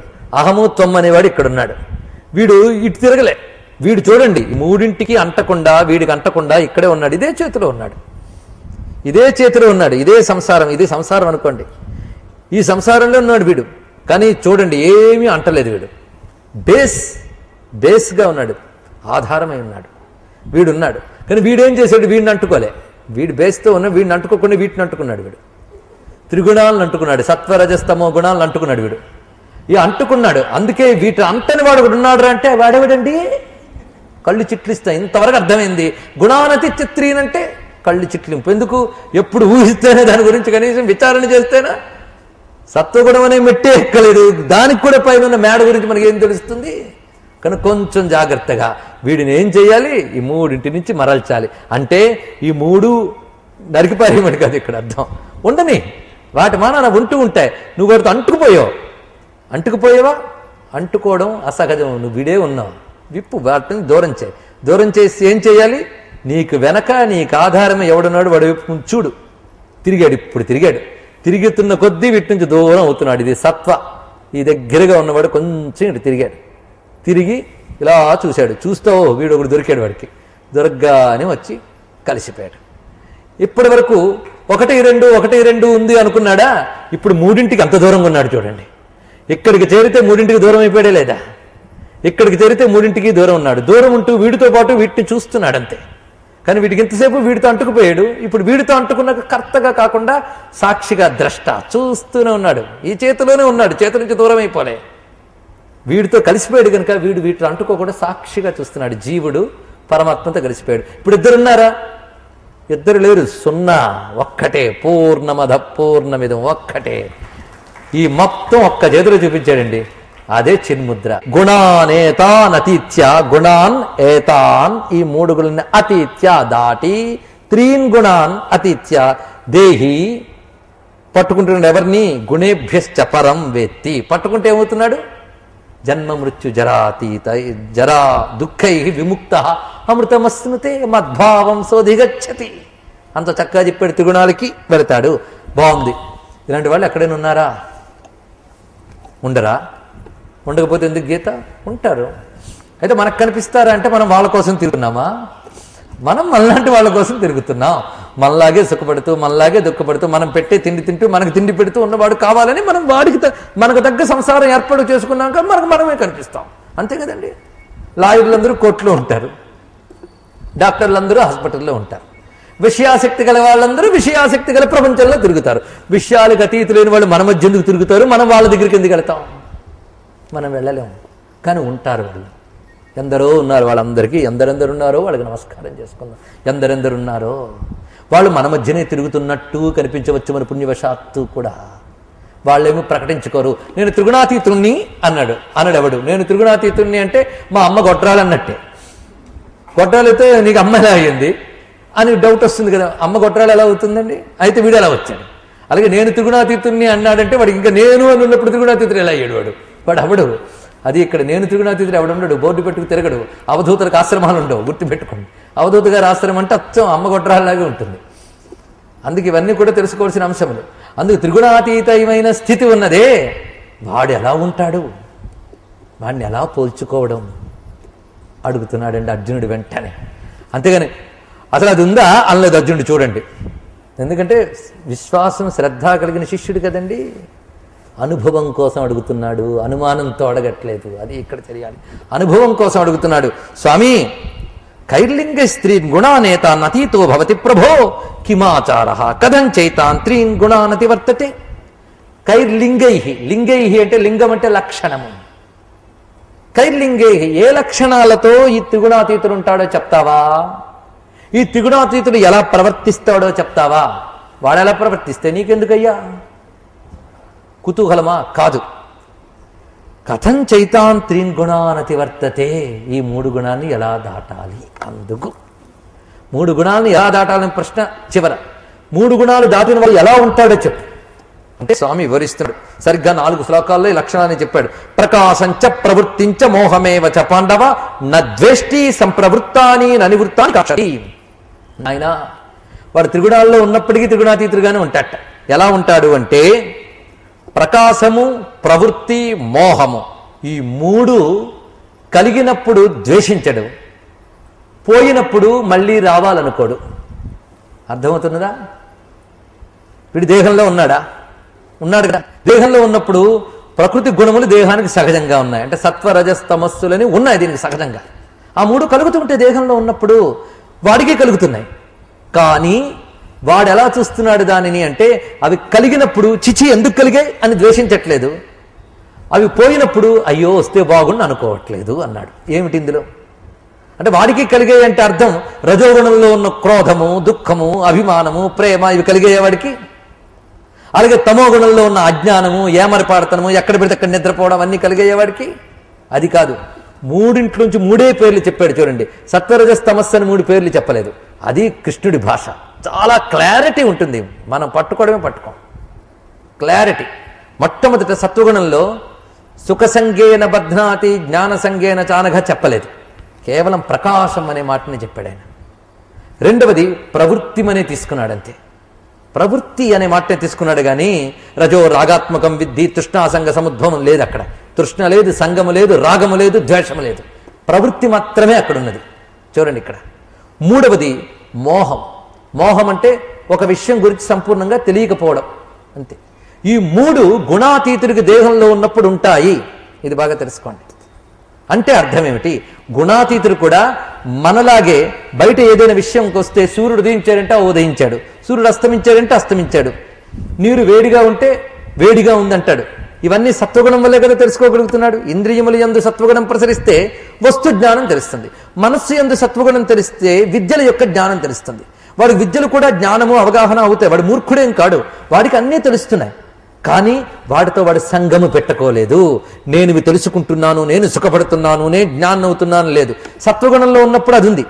సుఖ సంగము ఉంది, జ్ఞాన సంగము ఉంది. నేను జ్ఞానిని, నేను సుఖిని, నేను పండితుణ్ణి అనేటువంటి అహము సత్వగుణంలో ఉంది.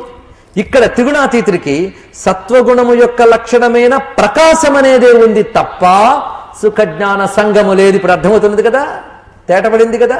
వాడికి విషయం అన్నీ తెలుసుకుంటున్నాడు కానీ దాంతో సంఘం ఏర్పరచుకోలేదు. వేదాంత విషయం తెలుసుకున్నాడు, గొప్ప జ్ఞానం తెలుసుకున్నాడు, భలే తెలుసుకున్నానైనా అహంకారం అడిగి రాలేదు. ప్రకాశమే ఉంది, అన్ని విషయాలు తెలుస్తున్నాయి. ప్రశాంతంగా ఉన్నాడు, నిలకడగా ఉన్నాడు, ఆనందంగా ఉన్నాడు. కానీ నేను ఆనందంగా ఉన్నా, నేను ప్రకాశంగా ఉన్నాను. అహంకారం మాత్రం అంటుకోవడం వాడికి లేదు. కనుక సత్వగుణంతో అంటుకోలేదు వాడు.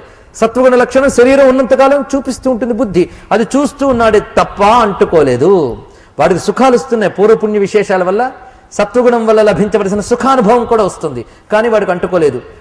మనకి మహానుభావుడు జనక మహారాజు రాజు అయినప్పుడు ఆయనకి కిరీటం పెట్టారు, ఆయనకి కూర్చోబెట్టారు సింహాసనం మీద, ఆయనకి సుఖాలు వచ్చాయి. ఇవన్నీ ఆయనకి సత్వగుణం వల్ల చేసిన సుకృతం వల్లే వచ్చాయి, అవునా లేదా? సుకృతం వల్లే రాజు అయ్యాడు, సుకృతం వల్లే రాజభోగాలు వచ్చాయి. ఇవన్నీ వచ్చాయి కానీ నాకు కిరీటం పెట్టారని అహంకరించలేదు, నేను సింహాసనం మీద కూర్చున్నానే అని భావించలేదు, నాకు రాజభోగాలు ఉన్నాయని అనుకోలేదు. వేటికి అంటకుండానే కూర్చోగలిగాడు. అంటే ఆయన త్రిగుణంలో ఉంటూ కూడా అంటలేదు. చూసారా? అది తెలుసుకోవాల్సింది. ఉన్నాడు ఎందుకంటే దేహం ఉన్నప్పుడు అవి ఉంటాయి, తప్పదు. కానీ అంటుకోలేదు, అదే వాడు చేస్తున్నది. కనుక సత్వగుణ లక్షణమైన ప్రకాశం ఉన్న అంటుకోలేదు. అలాగే ప్రవృత్తి ఉంది. త్రిగుణాతీతుడికి కూడా ప్రవృత్తి ఉంటుంది. అది సంకల్పపూర్వకమైన ప్రవృత్తి కాదు. ఇంద్రియాలంటూ ఉంటే భోజనం చేయాలి, వంట వండుకుంటాడు, అది ప్రవృత్తే కదా, ఒక కర్మ చేశాడు. అలాగే వాడు జీవికా నిర్వహణ కోసం ఏదో ఒక ప్రవృత్తి చేస్తూ ఉంటాడు. వృత్తి కాదు ఇక్కడ, ప్రవృత్తి ఏదో ఒకటి ఉంటుంది. రమణ మహర్షి కూడా తన దండం పట్టుకుని నడిచారు, అది ప్రవృత్తి. ఆయన అక్కడ కూర్చున్నారు, ఎవరైనా వస్తే మాట్లాడారు, ఇవన్నీ ప్రవృత్తే కదా. కానీ ఇంత చేస్తున్నా ఆయన వాటికి అంటుకోలేదు, ఆ ప్రవృత్తుల్లో ఉన్నప్పటికీ అంటుకోలేదు. రామకృష్ణ పరమహంస ఎందరితో మాట్లాడలేదు, ఎందరికి బోధ చేయలేదు. ఆయనకి సత్వగుణం చాలా ఉంది కదా, గొప్ప జ్ఞానం ఉన్నది. కానీ ఇది నేను తెలుసుకున్నానని అహంకరించారా? నేను ఆ సత్వగుణ సుఖాన్ని నేను పొందుతున్నానని అభిమానించారా? అది లేదు.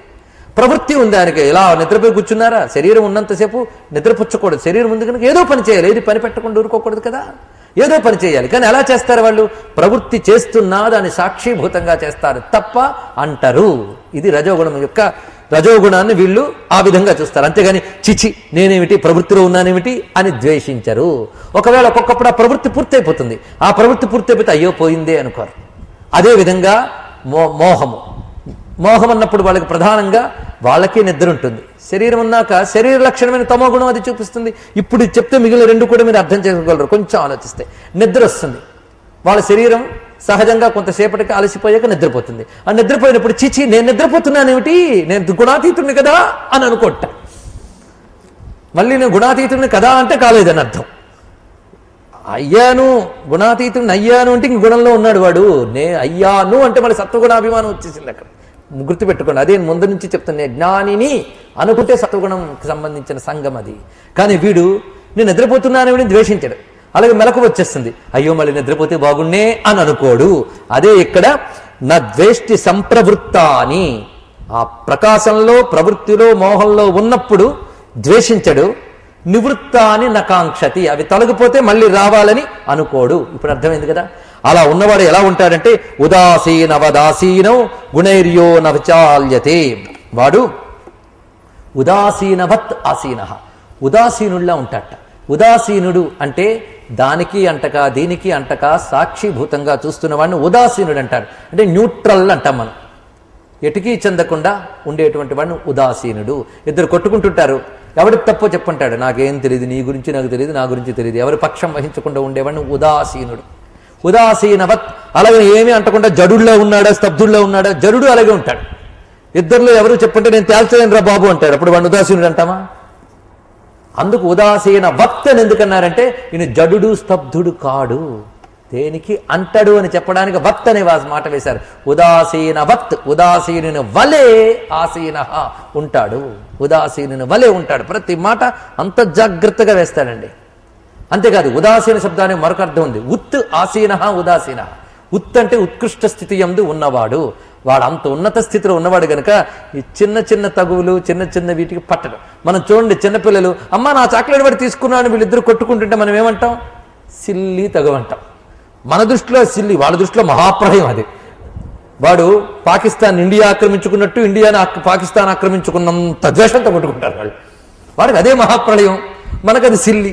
అలాగే మనవి జ్ఞానికి సిల్లి. జ్ఞాని మనం వేటు కోసం పెద్ద పెద్ద వెంపర్లాడి తెగ కొట్టుకుంటామో వాటిని ఉదాసీనంగా చూస్తూ ఉంటాడు, పిచ్చినాయన్లు అనుకుంటాం. అందుకు ఉదాసీనవత్ ఆసీన గుణైర్యో నభిచాల్యతే. ఈ గుణాలు శరీరంలో వాటి వాటి పనులు పూర్వజన్మ కర్మలు బట్టి చేస్తూ ఉన్నా చలించిపోరు వాళ్ళు. అది ఇక్కడ చెప్తున్నారు. గుణావర్తంత ఇచ్చేవా యోవతిష్ఠతి నెంగతే. గుణములు ఉన్నా అంటకుండా ఉంటారు వీళ్ళు. సమ దుఃఖ సుఖ స్వస్థ, వీళ్ళు దుఃఖమయందు సుఖమయందు కూడా స్వస్థులై ఉంటారు. సమ దుఃఖులు, సమ దుఃఖ సుఖ అంటే దుఃఖము సుఖము రెండు సమముగా చూస్తారు. దుఃఖం కలిగినప్పుడు ఉద్రేకపడిపోరు, అంటే రజోగుణ లక్షణమైనటువంటి ఉద్రేకం లేదు. అంటే రజోగుణం ఉన్నా రజోగుణము యొక్క ఫలము లేదు వాళ్ళకి, రజోగుణము యొక్క లక్షణము లేదు. కేవలం దాని చేష్టైన ప్రవృత్తి అనేది ఉండవచ్చు, కానీ దుఃఖాదులు మాత్రం లేదు. ఎందుకంటే రజోగుణానికి ఫలితం దుఃఖం అన్నాడా? అది లేదు వాళ్ళకి. ఎందుకంటే అంటలేదు గనక వాళ్ళు సుఖ దుఃఖాల్లో సమంగా ఉంటారు, చలించిపోరు. ఎందుకంటే స్వస్థులు గనక. మనం ప్రకృతిస్థోహి అనే మాట చెప్పాం, ప్రకృతిస్థ స్వస్థ అని రెండు మాటలు చెప్పాం. ప్రకృతిలో పడిపోతే ప్రకృతిస్థుడు, ప్రకృతి అంటే అవిద్య, అవిద్యతో పడిపోయాడు. స్వస్థుడు అంటే ఆత్మస్థితిలోనే ఉన్నటువంటి వాడు, పరమాత్మతో కూడితేనే స్వస్థత, మిగిలినదంతా అస్వస్థతే. గుర్తుపెట్టుకోండి, అక్కడే స్వస్థత. ఆ స్వస్థతలో ఉన్నవాడికి మనమనుకునే సుఖం సుఖం కాదు, మనమనుకునే దుఃఖం దుఃఖమే కాదు, ఈ రెండింటికి అతీతువాడు. అందుకు సమ సుఖ దుఃఖ స్వస్థ సమలోష్టాస్మ కాంచన. వాడికి మట్టి అయినా రాయి అయినా బంగారమైనా ఒకటే. మట్టికి మామూలుగా మృత్ అని పేరు. లోష్టము అంటే పూర్వం రోజుల్లో గోడల్ని అలకడానికి పేడని మట్టిని కలిసి ముద్ద చేసేవారు, దాన్ని లోష్టము అంటారు. ఆ లోష్టమైనా రాయి అయినా బంగారమైన మూడు ఒకటేట. అంతేగాని ప్రత్యేకించి బంగారం మీద మోహం, దీని మీద ఇది లేదు. అలాగని ఇది బంగారం చీచి పనికిరాంది అని లేదు. ఆ మూడింటి మీద సమదృష్టి, మోహం అనేది ఉండదు వాళ్ళకి. సమలోష్టాస్మ కాంచన, ఇది చాలా గొప్ప విషయం. ఒకప్పుడు ఒకడు వాళ్ళ భార్యతో చెప్పాడు, నాకు బాగా వైరాగ్యం వచ్చింది, నేను సన్యాసం తీసేసుకుంటాను. అయితే నేను తీసుకుంటాను అందుట. ఇద్దరు సన్యాసులు, ఇది మరి సంసారం ఏంటో. సరే నేను సన్యాసం తీసుకుంటాను అన్నది. సరే రా, నీకు నేను పట్టను, నాకు నువ్వు పట్టను, ఎవరి దారి వాళ్ళదన్నాడు. సరే అన్నది. టైం వెళుతూ ఉంటే తోవలో బంగారం కనబడింది రోడ్డు మీద. అడవిలోకి వెళ్ళేటప్పటికి బంగారం కనబడితే ఈయన అనుకున్నాడు, నా భార్య అసలే సన్యాసం తీసుకుంటానని వచ్చింది వైరాగ్యంతో, ఈ బంగారంగానే చూస్తే మళ్ళీ మోహంలో పడిపోతుందేమో అని మట్టి తీసుకప్పెట్టా. ఎందుకు అలా మట్టి కప్పారు అన్నారు. అంటే ఆ బంగారం చూస్తే నీకు మోహం వస్తుంది అని మట్టి కప్పానంటే, అంటే మట్టి బంగారం వేరు వేరు అనుకోవడం కదా పనిచేశారు. ఆ కప్పింది కప్పబడ్డది రెండూ ఒకటే అనే స్థితిలో ఉన్నాను నేను అన్నదండి. ఇంకా ఎవరు సన్యాసం చెప్పండి ఇప్పుడు అని. ఇంకా బంగారము మట్టి దూరం అనుకుంటున్నంతసేపు మీరు ఇంట్లో ఉండడమే బెటర్ అండి, వచ్చేయండి అన్నదిట. అందుకు ఇవాళ మీకు ఆఫీసర్ తిట్టారని చెప్పి వైరాగ్యం వచ్చేసిందేమో కానీ ఇది నిజమైన వైరాగ్యము కాదు, అది నిజమైన సన్యాసం కాదు, పదన్నింటికి తినగా అన్నదిట. ఇది తెలుసుకోండి చాలు. అందుకు సమలోష్టాస్మ కాంచన అంటే చెప్పినంత తేలిక కాదు, మూడింటిని సమముగా చూడగలిగే స్థితి. తుల్య ప్రియా ప్రియో ధీర తుల్య నిందాత్మ సంస్థితి. స్తుతి అన్నా నింద అన్నా రెండు పట్ల ఒకేలాగుండేవాడు, ప్రియమైన అప్రియమైన రెండిటి పట్ల సమానమైన స్థితి ఉన్నవాడు, మాన అవమానముల యందు సమానమైన స్థితి ఉన్నవాడు, మిత్ర అరిపక్షయోహో శత్రుపక్షముల యందు మిత్రపక్షముల యందు సమదృష్టి ఉండవాడు, సర్వ ఆరంభ పరిత్యాగి. ఆరంభం అంటే చెప్పుకున్నాం, వీడు ప్రవృత్తిలో ఉంటాడని చెప్పి సర్వారంభ పరిత్యాగి అనడం ఏంటి? సర్వారంభ అంటే కర్మ, కర్మ పరిత్యాగి. ప్రవృత్తి వాడు కలుగుతూ ఉంటుంది, సాక్షిభూతంగా చూస్తున్నాడంటప్పుడు మరి కర్మ పరిత్యాగి ఎలా అయ్యాడు? అనేది సర్వారంభ పరిత్యాగి. ఆరంభ మాటకి ఇందాక అర్థం చెప్పాను. నాది నాకు కావాలి అనుకుంటే ఆరంభం. ఇలాంటి భావం అన్నిటి పట్ల అతను తీసేస్తాట, అందుకే సర్వారంభ పరిత్యాగి. అటువంటి వాడు గుణాతీత సముచ్యతే, వాడు గుణాతీతుడు. ఆయన సముద్రంలో నీరు పోయాలండి నింపడానికి, అందుకు సముద్రంలో నీరు పోయక్కలేదు, పూర్ణం. అది చలివేస్తే హిమోత్పర్వతం వణుకుతుందా? అది నిండుగా గంభీరంగా ఉంటుంది. అందుకే వేటికి చలించడు, వెలితి లేదు వాడికి. వెలితి ఉంటేనే సుఖమో దుఃఖమో ఇవన్నీ కూడా. అలాంటి సంపూర్ణుడై ఉంటాడు సుమా గుణాతీతుడు అన్నారు ఇక్కడ. మరి గుణాతీతుడు ఎలా ఉంటాడో చెప్పారు, కానీ పొందాలంటే ఏం చేయాలి? లక్షణమే సాధనకి తెలియజేస్తుంది నాయన. వాడు ఎలాగైతే మానవమానముల యందు సమదృష్టి కలిగి ఉన్నాడో, మిత్ర అరిపక్షముల యందు సమదృష్టి కలిగి ఉన్నాడో, సుఖ దుఃఖాల యందు సమదృష్టి కలిగి ఉన్నాడు. నువ్వు ప్రాక్టీస్ చెయ్యి. వాడిది స్థితి, నీది సాధన. వాడిది సిద్ధి, నీది సాధన. వాడిని నీకు వర్ణించి చూపించానంటే అవి నువ్వు తెచ్చుకోవడానికి ప్రయత్నించు, అంతే కదా. అందుకు ఏం చెయ్యాలనే దానికి చెప్పాడు. కానీ చిట్టటి వరకు ఓ మాట చెప్పాడు. మాంచయోవ్యభిచారేణ భక్తి యోగేన సేవతే సగుణాన్ సమతీచైతాన్ బ్రహ్మభూయాయ కల్పతే. ఎవడైతే ఇప్పుడు గుణాతీత స్థితి లక్ష్యం, ఎంత దూరంలో ఉన్నామో ఎవడికి వాడికే తెలుసు. ఎప్పటి వరకు మనం వాడు ఎంత చెప్పినా మారట్లేదండి అంటాడు. తమరో పెద్ద ప్రశ్న. అవతలవాడు మార్పుల గురించి పెట్టుకునేది ఎప్పుడైపోతుంది. తాను తాను అనేది లేదే, అంతవరకు మనం గుణాతీతం కాదు కదా. సత్వగుణానికి కూడా చాలా దూరం ఉన్నాం. కబుర్లు మాత్రం పెద్దవి చెప్తున్నాం. అందుకు గుణాతీతుడు అనేవాడి లక్షణాలు మాత్రం ఇక్కడ చెప్పారు. ఇక్కడ గుణాతీతుడికి చెప్పిన ఈ లక్షణాలు 2వ అధ్యాయంలో స్థితప్రజ్ఞుడికి చెప్పిన లక్షణాలు, 12వ అధ్యాయంలో భక్తుడికి చెప్పిన లక్షణాలు 3 ఒక్కటే. ఇది తెలుసుకోండి. గుణాతీతుడైన జ్ఞాని, స్థితప్రజ్ఞుడని చెప్పబడేవాడు, అలాగే భక్తుడు, 3 ఒకటే. అంటే సిద్ధావస్థకు చేరిన యోగి గురించి చెప్తున్నారు.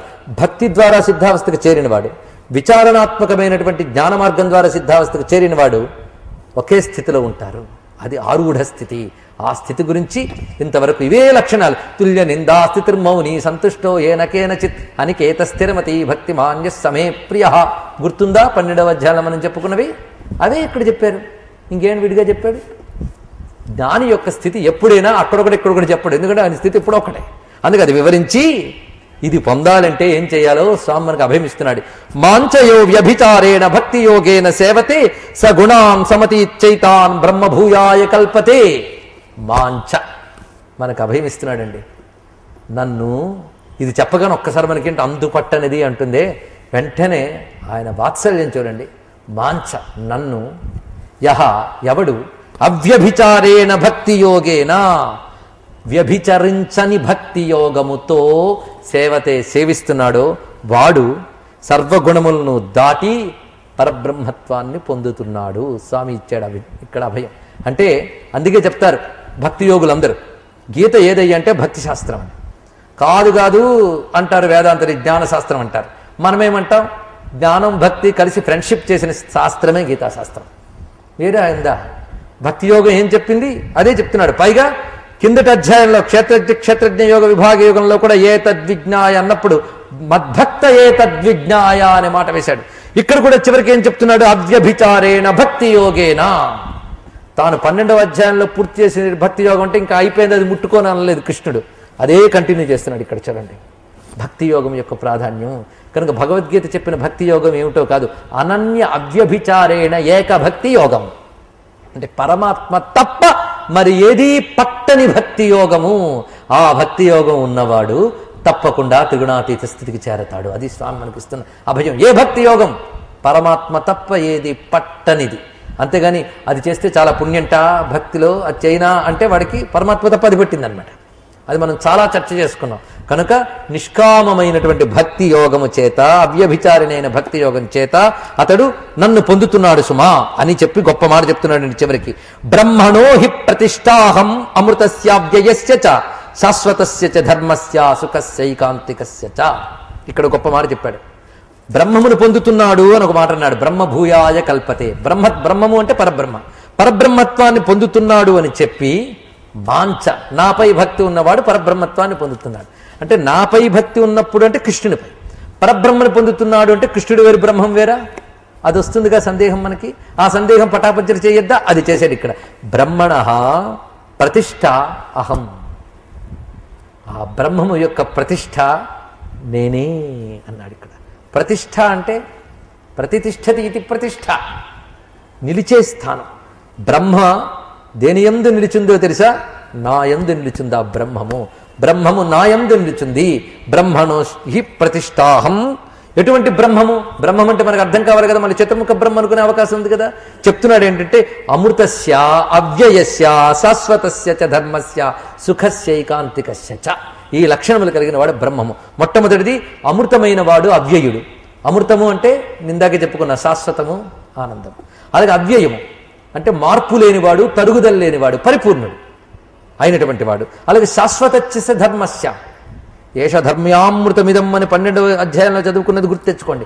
శాశ్వతమైన ధర్మము అంటే సనాతనమై ఉన్నటువంటి ధర్మము, శాశ్వతమైన ధర్మము ఆయన బ్రహ్మము. అలాగే సుఖస్య ఏకాంతికస్య స అంటే కేవల ఆనందమే, అక్కడ మరికేమీ లేదు. స్వచ్ఛమైన పూర్ణమైన విషయములతో సంపర్కము లేని నిర్విషయకమైన కేవల అఖండ సచ్చిదానందమే సుఖస్య ఏకాంతికస్య చ. కనుక అమృతస్య అవ్యయస్య అన్నప్పుడు శాశ్వతమైన ఉనికి చెప్పారు. ఉనికిని సంస్కృతంలో ఏమంటారు? సత్ అంటారు. శాశ్వతమైన ధర్మము అన్నదాన్ని చిత్ అని అంటారు. సుఖస్య ఏకాంతికస్య అంటే ఆనందం అంటారు. మూడు కలిపి ఏమంటారు? సచ్చిదానందం అంటారు. ఈ సచ్చిదానందమైన బ్రహ్మమునకు అహం ప్రతిష్ఠ, నేనే ప్రతిష్ఠని అంటున్నాడు. అంటే ఏమిటి అర్థం? ఎదురుగా కనబడుతున్న కృష్ణుడు అంటే ఏదో నీ ముందు ఇన్ని అడుగుల ఎత్తుతో ఉన్నటువంటి నీలమోహనాంగుడు అనుకుంటున్నావా? ఏ సచ్చిదానంద బ్రహ్మమున్నదో దానికి నేనే ఆధారం అన్నాడు ఇక్కడ. అంటే అర్థం నిర్గుణమై అవ్యక్తమై ఉన్న బ్రహ్మము నీకు పట్టుకోలేవు, అది అవ్యక్తం. ఆ అవ్యక్తమైన దాన్ని పట్టుకోలేవు కదా, అందుకు నేను వ్యక్తమయ్యాను. వ్యక్తమైన నాయందు అవ్యక్తమైన దాన్ని పట్టుకో. కనుక అవ్యక్తమైన తత్వమే వ్యక్తమై వచ్చింది గనక నన్ను పట్టుకో, నాయందు అది ఉన్నది సుమా. ఆ బ్రహ్మం ఏదైతే చెప్పానో అది నాయందే ఉంది. కనుక ఈ నాయందు నువ్వు భక్తి యోగాన్ని అవలంబిస్తే నేను త్రిగుణాతీత స్థితికి చేర్చుతాను అని స్వామి మనకి అభయం ఇస్తున్నాడు ఇక్కడ. కనుక చిట్ట చివరికి ఎటు చూపించాడు? నా కాళ్ళు పట్టుకో అన్నాడు స్వామి. ఆ కృష్ణ పరమాత్మని పట్టుకుంటే చాలు. నువ్వు చెప్పినే శాశ్వత సచ్చిత్ ఆనంద బ్రహ్మం ఎవడు అంటే శ్రీకృష్ణ పరబ్రహ్మణే నమో నమః. అది అంటే ఇక్కడ సగుణముగా కనిపించే పరమాత్మయందు ఆ నిర్గుణమైన బ్రహ్మమే ప్రతిష్ఠింపబడి ఉన్నాడు. ఇక్కడ భగవత్పాదుల వారు ఎంత చక్కటి అర్థం చెప్పారంటే, నిర్గుణమైన బ్రహ్మము తన శక్తితో అవతరించింది, అంతే కదా. తన శక్తితో అవతరించినప్పుడు కనబడేది ఏంటి? బ్రహ్మము యొక్క శక్తి. బ్రహ్మము యొక్క శక్తే కృష్ణుడిగా కనబడింది. దాన్ని ఈశ్వర శక్తి అని అంటారు. ఈశ్వర శక్తే కృష్ణుడిగా కనబడింది. కృష్ణుడిగా కనబడింది ఈశ్వర శక్తి అన్నప్పుడు శక్తికి శక్తిమంతుడికి భేదం లేదు కదా, పంచదారికి తీపికి భేదం లేదు కదా. అలాగే ఈశ్వర శక్తి అయిన కృష్ణునికి ఆ ఈశ్వర శక్తి ఎవరిదో ఆ బ్రహ్మమునికి భేదము లేదు. ఈయనే బ్రహ్మము కనుక అనుగ్రహాది రూపములుగా వర్షింపజేస్తున్న ఆ పరమాత్మని బ్రహ్మము అని తెలుసుకుని ఎవరు అనన్య భక్తి యోగంతో, అవ్యభిచారిణి భక్తి యోగంతో ఆరాధన చేస్తారో వారికి త్రిగుణాతీతమైన స్థితి తప్పకుండా లభిస్తుందని స్వామి అభయం చెప్తున్నాడు. బ్రహ్మణోహి ప్రతిష్టాహం, బ్రహ్మణ అహం ప్రతిష్ఠ అంటున్నాడు ఇక్కడ. అంటే బ్రహ్మమునకు నేనే ప్రతిష్ఠను. ప్రతిష్ఠ అంటే అర్థం ఏంటి? ఆధారం. బ్రహ్మము నాయందే ప్రతిష్ఠ చెంది ఉంది అంటున్నాడు ఇక్కడ స్వామి. బ్రహ్మము నాయందే ప్రతిష్ఠ చెంది ఉంది అంటే నేనే బ్రహ్మమును అని అర్థం. కాంతి సూర్యమండలమునందే ఉన్నది అంటే అర్థం ఏమిటి? సూర్యమండలమే కాంతి, కాంతియే సూర్యమండలం, అంతే కదండి. అందుకు బ్రహ్మము నాయందే ప్రతిష్ఠితమై ఉన్నది అంటే అర్థం నేనే బ్రహ్మమును అని స్వామి చెప్తున్నాడు. ఇది ఒక విధంగా అర్జునుడికి ఊరకొచ్చింది. ఎందుకంటే త్రిగుణాతీతమో ఏదో అయినటువంటి బ్రహ్మం అంటే అందుబాటులో లేదు, ఎదురుగా నిలబడి కనిపిస్తుంటే ఎంత దగ్గరగా వచ్చింది. కనుక బ్రహ్మము నాయందే ప్రతిష్ఠింపబడి ఉన్నది. అర్జునుడు అదృష్టం బాగుంది గనక ఆ సమయంలో పరమాత్మ అవతరించి ఉన్నాడు గనక ఆ నిర్గుణ బ్రహ్మమేదో అదే సగుణమై ఎదురుగా వచ్చాను. నేను ఒక్కలాగే ఉన్నామంటే పొరపాటును ముందే మందలించాడు. నేను త్రిగుణాతీతమైన స్థితిలోనే ఉన్నాను. నేను శరీరం ధరించినా నువ్వు శరీరం ధరించినా త్రిగుణాత్మకమైన మాయ ఉంటుంది. కానీ నీ దగ్గర ఉన్న మాయ చేతిలో నువ్వు ఉంటావు, నేను మాయను చేతిలో పెట్టుకుని ఉంటానని ముందే చెప్పుకున్నా. అవతారానికి తత్వానికి ఉన్నటువంటి తేడా అది. అక్కడ త్రిగుణాలకు అతీతుడైన కృష్ణుడు అవసరమైనప్పుడు త్రిగుణాలు వేషం వేసుకొస్తాడు, ఆయన ఇష్టం. బాగా సంపద ఉన్నవాడు ఒక బిచ్చగాడి వేషం వేసుకున్నంత మాత్రం ఆయనకు బాధ వేయదు, అది వేషం. అది అంత మాత్రం బిచ్చగాడు అయిపోడు. కానీ బిచ్చగాడే అయితే ఏడుస్తూ ఉంటాడు, అవునా లేదా? ఇక బిచ్చగాడే అవడం అంటే ఉపాధిలో దిగిన మనం బిచ్చగాడై ఉండడం. పరమాత్మ రూపం ధరించి ఉండడం అంటే అదొక లీలగా ధరించొచ్చాడు కనుక ఆయన రూపానికి ఆయన బంధితుడు కాదు, రూపం దాల్చినట్టు కనిపిస్తున్నాడు. అదృష్టవశాత్తు అర్జునుడికి చెప్తున్నాడు ఆయన నా యందే ఆ బ్రహ్మం ఉన్నది. అంటే ఇక్కడ మనకేం చెప్తున్నాడంటే దివ్య లీలలు దివ్య రూపములను నువ్వు నేనే బ్రహ్మమును అని తలంచుకుని వాటినే కీర్తిస్తూ వాటినే స్మరిస్తూ నా చిత్తాన్ని దాని యందే రమింపజేస్తూ చేస్తూ ఉంటే నువ్వు త్రిగుణాతీత స్థితిని పొందుతావు అని మనకు చెప్తున్నాడు. ఇక్కడ అర్జునుని నిమిత్త మాత్రం భవసవ్యసాచే, యుద్ధానికి నువ్వు నిమిత్త మాత్రుడు. యుద్ధానికి అర్జునుడి నిమిత్త మాత్రుడు ఎలాగో గీతకు కూడా అర్జునుడి నిమిత్త మాత్రుడు. గీత మన కోసం, అర్జునుడు నిమిత్త మాత్రం చేసి మనకు చెప్తున్నాడు. ఇదంతా మనకేం చెప్తున్నాడంటే ఇంత చెప్తున్న అవ్యక్తత్వం చాలా గొప్పగా ఉందండి, కానీ మనకు అంతుపడుతుందా అంటే నేనున్నాను కదా నాయన అంటున్నా. నా దివ్యమంగళ విగ్రహాన్ని ధ్యానించు, నా స్వరూపాన్ని నా లీలన్ని వీటే నిరంతరం కీర్తించి పెడితే అప్పుడు నువ్వు నేనవుతావు. అంత జగ్గా చెప్తున్నాడు చూడండి. ఎందుకంటే బ్రహ్మము యొక్క లక్షణములన్నీ నాలో ఉన్నాయి. బ్రహ్మము యొక్క లక్షణములు ఏమిటి అంటే లక్షణం అని కాదు, ఇక్కడ స్వరూపము. బ్రహ్మము యొక్క స్వరూపము అమృతస్య అవ్యయస్య, శాశ్వతమైనది, మార్పు లేనిది. అది మొదటిది బ్రహ్మం యొక్క స్వరూపం. రెండవది శాశ్వతస్య చ ధర్మస్య, శాశ్వతమైన ధర్మము. ఇది చిత్ అనేటువంటి పరమాత్మ యొక్క చిత్ అనే లక్షణాన్ని తెలియజేస్తుంది. సుఖస్య ఏకాంతికస్య చ, సుఖము తప్ప మరి ఏది లేదు భగవానుడు, కేవలం ఆనంద ఘనుడు ఆయన. అందుకు మూడో మాట ఆనందాన్ని తెలియజేస్తుంది. కనుక సచ్చిదానందమైన బ్రహ్మము నా యందు ప్రతిష్ఠింపబడింది అని పరమాత్మ చెప్తున్నాడు. ఈ మాటని మనం సచ్చిదానంద రూపాయ కృష్ణాయ నమో నమః అనడానికి కారణం కృష్ణుడంటే ఏదో నీలంగా నడయాడిన ఒక రూపం కాదయ్యా, అలా కనిపిస్తున్నటువంటి సచ్చిదానంద బ్రహ్మము ఆయన. అటువంటి పరమాత్మ అవతారంగా వచ్చినటువంటి వాడు. అదే నాయందే బ్రహ్మము ప్రతిష్ఠితమయ్యింది గనక నన్ను నువ్వు అనన్య భక్తితో ఆశ్రయిస్తే త్రిగుణాలకు అతీతుడు అవుతావు అన్నాడు. అంటే ఎలా ఆశ్రయిస్తే? అనన్య భక్తితో. ఆ పాయింట్ మర్చిపోవద్దు. మనకు భక్తి అనగానే అమ్మయ్య భక్తి గురించి చెప్పారు కానీ పర్వాలేదండి, జ్ఞానం అంటే అందట్లేదండి. భక్తి మాత్రం అందిందా? అనన్య భక్తి అందేదా అండి? ఏదో కృష్ణ అని భజన చేస్తే అనన్య భక్త, కృష్ణ అంటే అనన్య భక్త. ఆయన తప్ప మరి ఏది పట్టనిదంటే ఎంత గొప్ప భావం అండి. కొందరు అనుకుంటారు నాకేం కోరిక లేదండి కృష్ణుడి తప్ప అని. కానీ లోకంలో ఇష్టమైనది ప్రాప్తించినప్పుడు ఆనందించడం ఉంది, అనిష్టమైనది కలిగినప్పుడు కోపగించడం ఉంది. ఒకడిపై కోపం, ఒకడిపై ప్రేమ, ఇవన్నీ ఉన్నప్పుడు అనన్యం ఎలా అవుతుంది? అయితే జ్ఞానపరంగా దీన్ని నిర్వచనం ఇస్తే ఇంకొక రకమైన అర్థాన్ని దీంట్లోంచి తీయచ్చు. అది కూడా చెప్పడానికి ప్రయత్నిస్తాం జ్ఞాన రూపంగా. ఇక్కడ కృష్ణుడు అనే కాకుండా సగుణంగా మనం ఆరాధించే ఏ పరమేశ్వర రూపానికైనా ఇప్పుడు చెప్పిన మాట అన్వయిస్తుంది.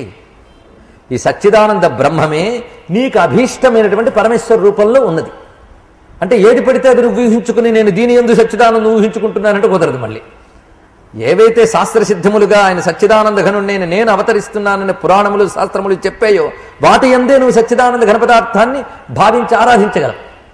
అవి స్వాభావికంగా త్రిగుణాతీతములవి. ఒక రాముడు, ఒక కృష్ణుడు, ఒక శివుడు, ఒక వెంకటేశ్వరుడు, ఒక విష్ణువు ఇత్యాది రూపములన్నీ కూడా సచ్చిదానంద ఘన పదార్థము యొక్క సాకారతత్వము. ఇది అందుకు ఏ రూపమైనా ఇక్కడ అన్వయించుతున్నది. అందుకే భగవద్గీత ఏదో విష్ణు భక్తులకో లేదా ఒక శివభక్తులకో చెప్పింది కాదు, ఏ దేవతా భక్తుడికైనా అసలు తత్వం చెప్తున్నాడు అది. అందుకే భగవద్గీత యూనివర్సల్ శాస్త్రం. ఏ దేవతా భక్తుడికైనా అది అన్వయిస్తున్నది. ఏ దేవతను ఆరాధించినప్పటికీ భగవద్గీత నీకు ఆ దేవత యందు భక్తిని పెంచుతుందే తప్ప డైవర్ట్ చేయదు. అది జాగ్రత్తగా తెలుసుకోవాలి. అందుకే ఇక్కడ పరమాత్మ తనను చూపిస్తూ చెప్తున్నాడు, తాను ఎదురుగా ఉన్నాడు గనక. ఇదే విషయం శివునికి అన్వయిస్తున్నది, రాముడికి అన్వయిస్తున్నది. అంటే కృష్ణుణ్ణి అలా ఆరాధించాలండి, మరి రాముడిని ఆరాధించకూడదా అని వెంటనే రామ్ భక్తులు అనుకోవచ్చు. అలా ఏమీ పొరపాటు పడవద్దు. మనకి సగుణంగా ఒక ఇష్టం అనే భావం ఉన్నంత వరకు ఏ స్వరూపాన్ని ఇష్టదైవంగా ఎంచుకున్నామో దాని యందే మనస్సు నిలపడం చాలా మంచిది. అదే సమయంలో ఇతరుడు ఇష్టదైవంగా భావించే దాని యందు కూడా ఈ సచ్చిదానంద పదార్థాన్ని చూస్తున్నాడని ఎరుక కలిగి అక్కడ ఇక్కడ ఒకే తత్వం ఉందని తెలుసుకుంటే మొదట క్షేమం, తర్వాత నీకు అనుభవానికి అందినప్పుడు ఈ రూపానికి అతీతమైనది ఆ తత్వము అని మనకు తెలుస్తుంది. అందుకే దీనికి జ్ఞానపరమైన అన్వయం. ఇది శుద్ధ జ్ఞానశక్యం కదా, జ్ఞానానికి సంబంధించిన విషయం కనుక జ్ఞానపరమైన అన్వయం చెప్తా. అహం బ్రహ్మణ ప్రతిష్ఠ, ఇది మాట చెప్తున్నాడు. నేను బ్రహ్మమునకు ప్రతిష్టను అంటే అర్థం నాయందే బ్రహ్మము ప్రతిష్ఠింపబడ్డాడు అన్నాడు. ఇది కృష్ణుడు అనే మాట విడిచిపెడితే నాయందే, ఇది ఎవరికి వాడు తెలుసుకోవాలి. నాయందే బ్రహ్మము ప్రతిష్ఠింపబడ్డాడు అంటే నేను అనే భావము ఏదైతే ఉందో దాని యందే బ్రహ్మము ప్రతిష్ఠింపబడి ఉన్నాడు. ఇది అసలైన అర్థం. నేను అనే భావమే బ్రహ్మమునకు ప్రతిష్ఠ. జాగ్రత్తగా ఆలోచించండి. ఇందులో పెద్ద చికాకు పెట్టే విషయం ఏమీ లేదు. ఆలోచిస్తే అర్థమైపోతుంది. రమణ మహర్షి బోధించినదంతా ఇదే. నేను యందు బ్రహ్మము ప్రతిష్ఠింపబడి ఉన్నాడు. ఇదే రమణ మహర్షి జీవితంలో మనకు బోధించినటువంటి పరమమైన విషయం. ఆయనకు ఎలా తెలిసింది? ఆయన ఈ నేను దేని మీద ఫోకస్ చేస్తుందో వాటన్నిటి నుంచి నేను వృత్తిని వెనక్కి మరల్చాడు. ఆయన అలా మరల్చి గుహలో కూర్చుండిపోయి అంతర్ముఖ దృష్టిని అవలంబించాడు. ఆయన అవలంబించే క్రమంగా ఈ దేహము నేను కాను, ప్రాణము నేను కాను, బుద్ధిని నేను కాను, వీటన్నిటి యందు నేను అనే లైట్ వస్తుంది కానీ ఇవన్నీ నేను కాను. ఈ నేనుకు మూలం ఏమిటి అని తెలుసుకుని ఆ నేను అనే స్ఫురణకి మూలమైనదే బ్రహ్మము. అందుకే నాయందు బ్రహ్మము ప్రతిష్ఠింపబడినది అంటే నేను అనడానికి మూలమైనదే పరమాత్మ. ఆ పరమాత్మ ఎవడు? శాశ్వతుడు, అవ్యయుడు. ఇక్కడ చెప్పిన అమృత, అవ్యయ, శాశ్వతస్య ధర్మస్య, ఏది సత్ చిత్ ఆనందమో ఆ ఆనందమునకు మూలము నేను. ఈ నేను యందే బ్రహ్మం ఉంది, మరొకట్లేదు. అంటే నా యందే బ్రహ్మం ఉందండి అని వెంటనే మనకు ప్రశ్న వస్తుంది. నేను బ్రహ్మం ఎలా అవుతానని ముఖం చిట్లించడం కూడా ఎందుకు అలవాటైపోయింది. ఎందుకంటే నేను అనగానే మనకు స్ఫురించేది ఫలానా వెంకమ్మ లేదా పుల్లమ్మ లేదా వెంకయ్య పుల్లయ్య అనబడే నేనా, లేక నల్లగా తెల్లగా ఉండే నేనా, కోపంగా శాంతంగా ఉండే నేనా, ఫలానా వారికి ఫలానాగా పుట్టిన నేనా? కాదు. ముందే చెప్పాం, ఉపాధులతో కూడిన నేను కాదు. ఉపాధులతో నేను తన్మయం చెందిందే తప్ప ఉపాధులు నేను కాదు. ముందు నుంచి ఘోష చేసుకుంటూ వస్తున్నది అదే కదా, ప్రకృతిస్థోహి అని మాట చెప్పాం. ప్రకృతితో తాదాత్మ్యం చెందిన నేను ఇక్కడ తీసేసాడు. ఇంతవరకు చేసిన పనేదే కదా.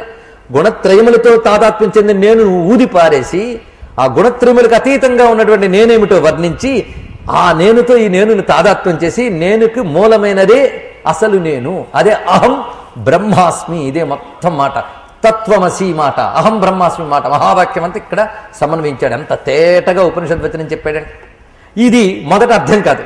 మొదటి అర్థం కానప్పుడు ఏం చేసుకోవాలంటే కృష్ణుడు అహం అని చెప్తున్నాడు గనక ఆ కృష్ణుడు యందే ఆ బ్రహ్మమంతా ఉందని ముందు ఆరాధించు, పర్వాలేదు, తప్పేం లేదు. ఆయన పాపం పిల్లాడికి ఇంకా తెలియాలి, వాళ్ళ లోపల నేను కూడా నేనే అని తెలియాలనుకుని ఆయనే తెలియజేస్తాడు. మనకి త్రిగుణాతీత స్థితిని తెలియజేస్తాడు. కనుక జ్ఞానపరంగా మనం ఇక్కడ తెలుసుకున్నప్పుడు నేనుకు మూలమైన పరమాత్మయే ఎరుగవలసిన వస్తువు. ఈ నేను యందే అది ఉన్నది కనుక ఇది నేనుకి ఎక్కడో అది దూరంగా లేదు. నేనుకి అతి దగ్గరైనది అదే. అతి దగ్గర ఏమిటి? అదే. ఇది ఇక్కడ వివరిస్తున్నాడు. ఇది తెలియాలి అంటే ఏం చేయాలో ముందు మర్చిపోవద్దు. ముందు మర్చిపోతే ఏం చేయాలి? సత్వగుణం జాగ్రత్తగా పెంచుకుని క్రమక్రమంగా విచారంలోకి వెళ్ళాలి అనేటువంటి విషయం మర్చిపోరాదు. అందుకు ఇప్పుడు ఏంటంటే సత్వగుణ రజోగుణ తమో గుణాల్లో సత్వగుణం మనకి అంతర్ముఖానికి సహకరిస్తుంది, రజోగుణం బహిర్ముఖం వైపు తీసుకెళ్తుంది, తమోగుణం నిర్ముఖం, దానికి ఏ ముఖము లేదు, బాధ లేదు, దాని ముఖమే లేదు, అటు అంతర్ముఖం లేదు, ఇటు బహిర్ముఖము లేదు, దానికి ఒకటే ముఖం, మూసుకున్న ముఖమే దానికి. కనుక సత్వగుణం మనకి అంతర్ముఖానికి దోహదపడుతున్నది.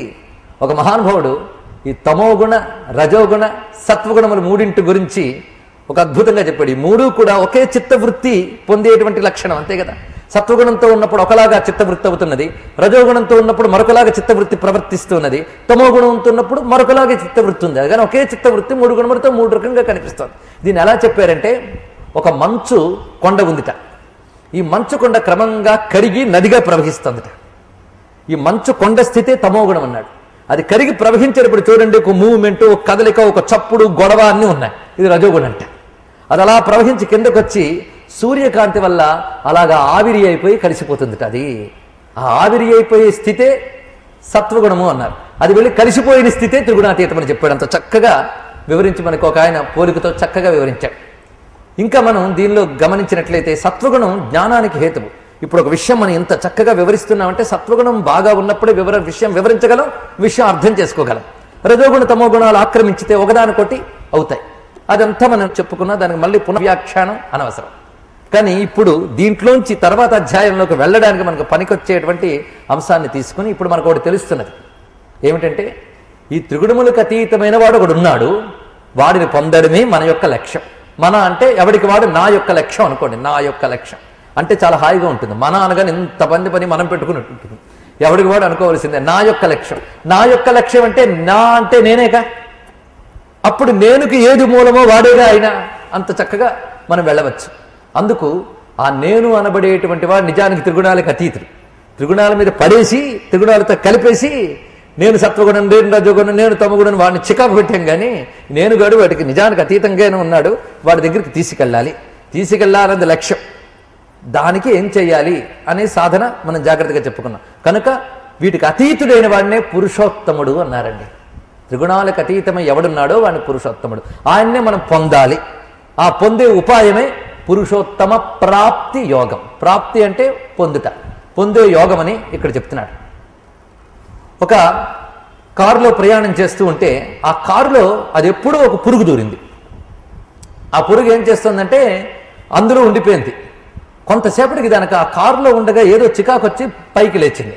లేవగానే దాని కారు విండోస్ కనిపించాయి, గ్లాస్ విండోస్, అద్దాల ఆ విండో కనిపించితే ఏం చేసిందంటే ఆ గ్లాస్ డోర్లోంచి బయటకు వెళదామని ప్రయత్నిస్తుంది. అది ఎందుకు ప్రయత్నిస్తోందంటే, ఇంతవరకు దానిలో బంధింపబడ్డాను, ఇది నాకు బంధన అని దానికి తెలిసి దాని నుంచి బయటకు వెళ్ళాలని ప్రయత్నిస్తుంది. అదేమనుకుంది, ఈ విండోనే బయట ప్రపంచం అనుకుందండి. మీరు గమనించండి, ఇది మన అనుభవంలో సాధారణంగా జరుగుతుంటుంది. విండోనే బయట ప్రపంచము అనుకుంటుంది.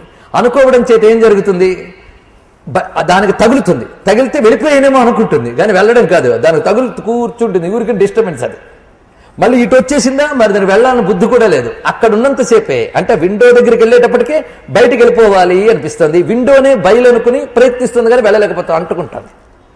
అప్పుడు ఏం చేస్తాం, అయ్యో ఇది ఇంత అవస్థ పడుతుందనో, లేదా అది ఉంటే మనకు అవస్థనో విండో దించుతాం.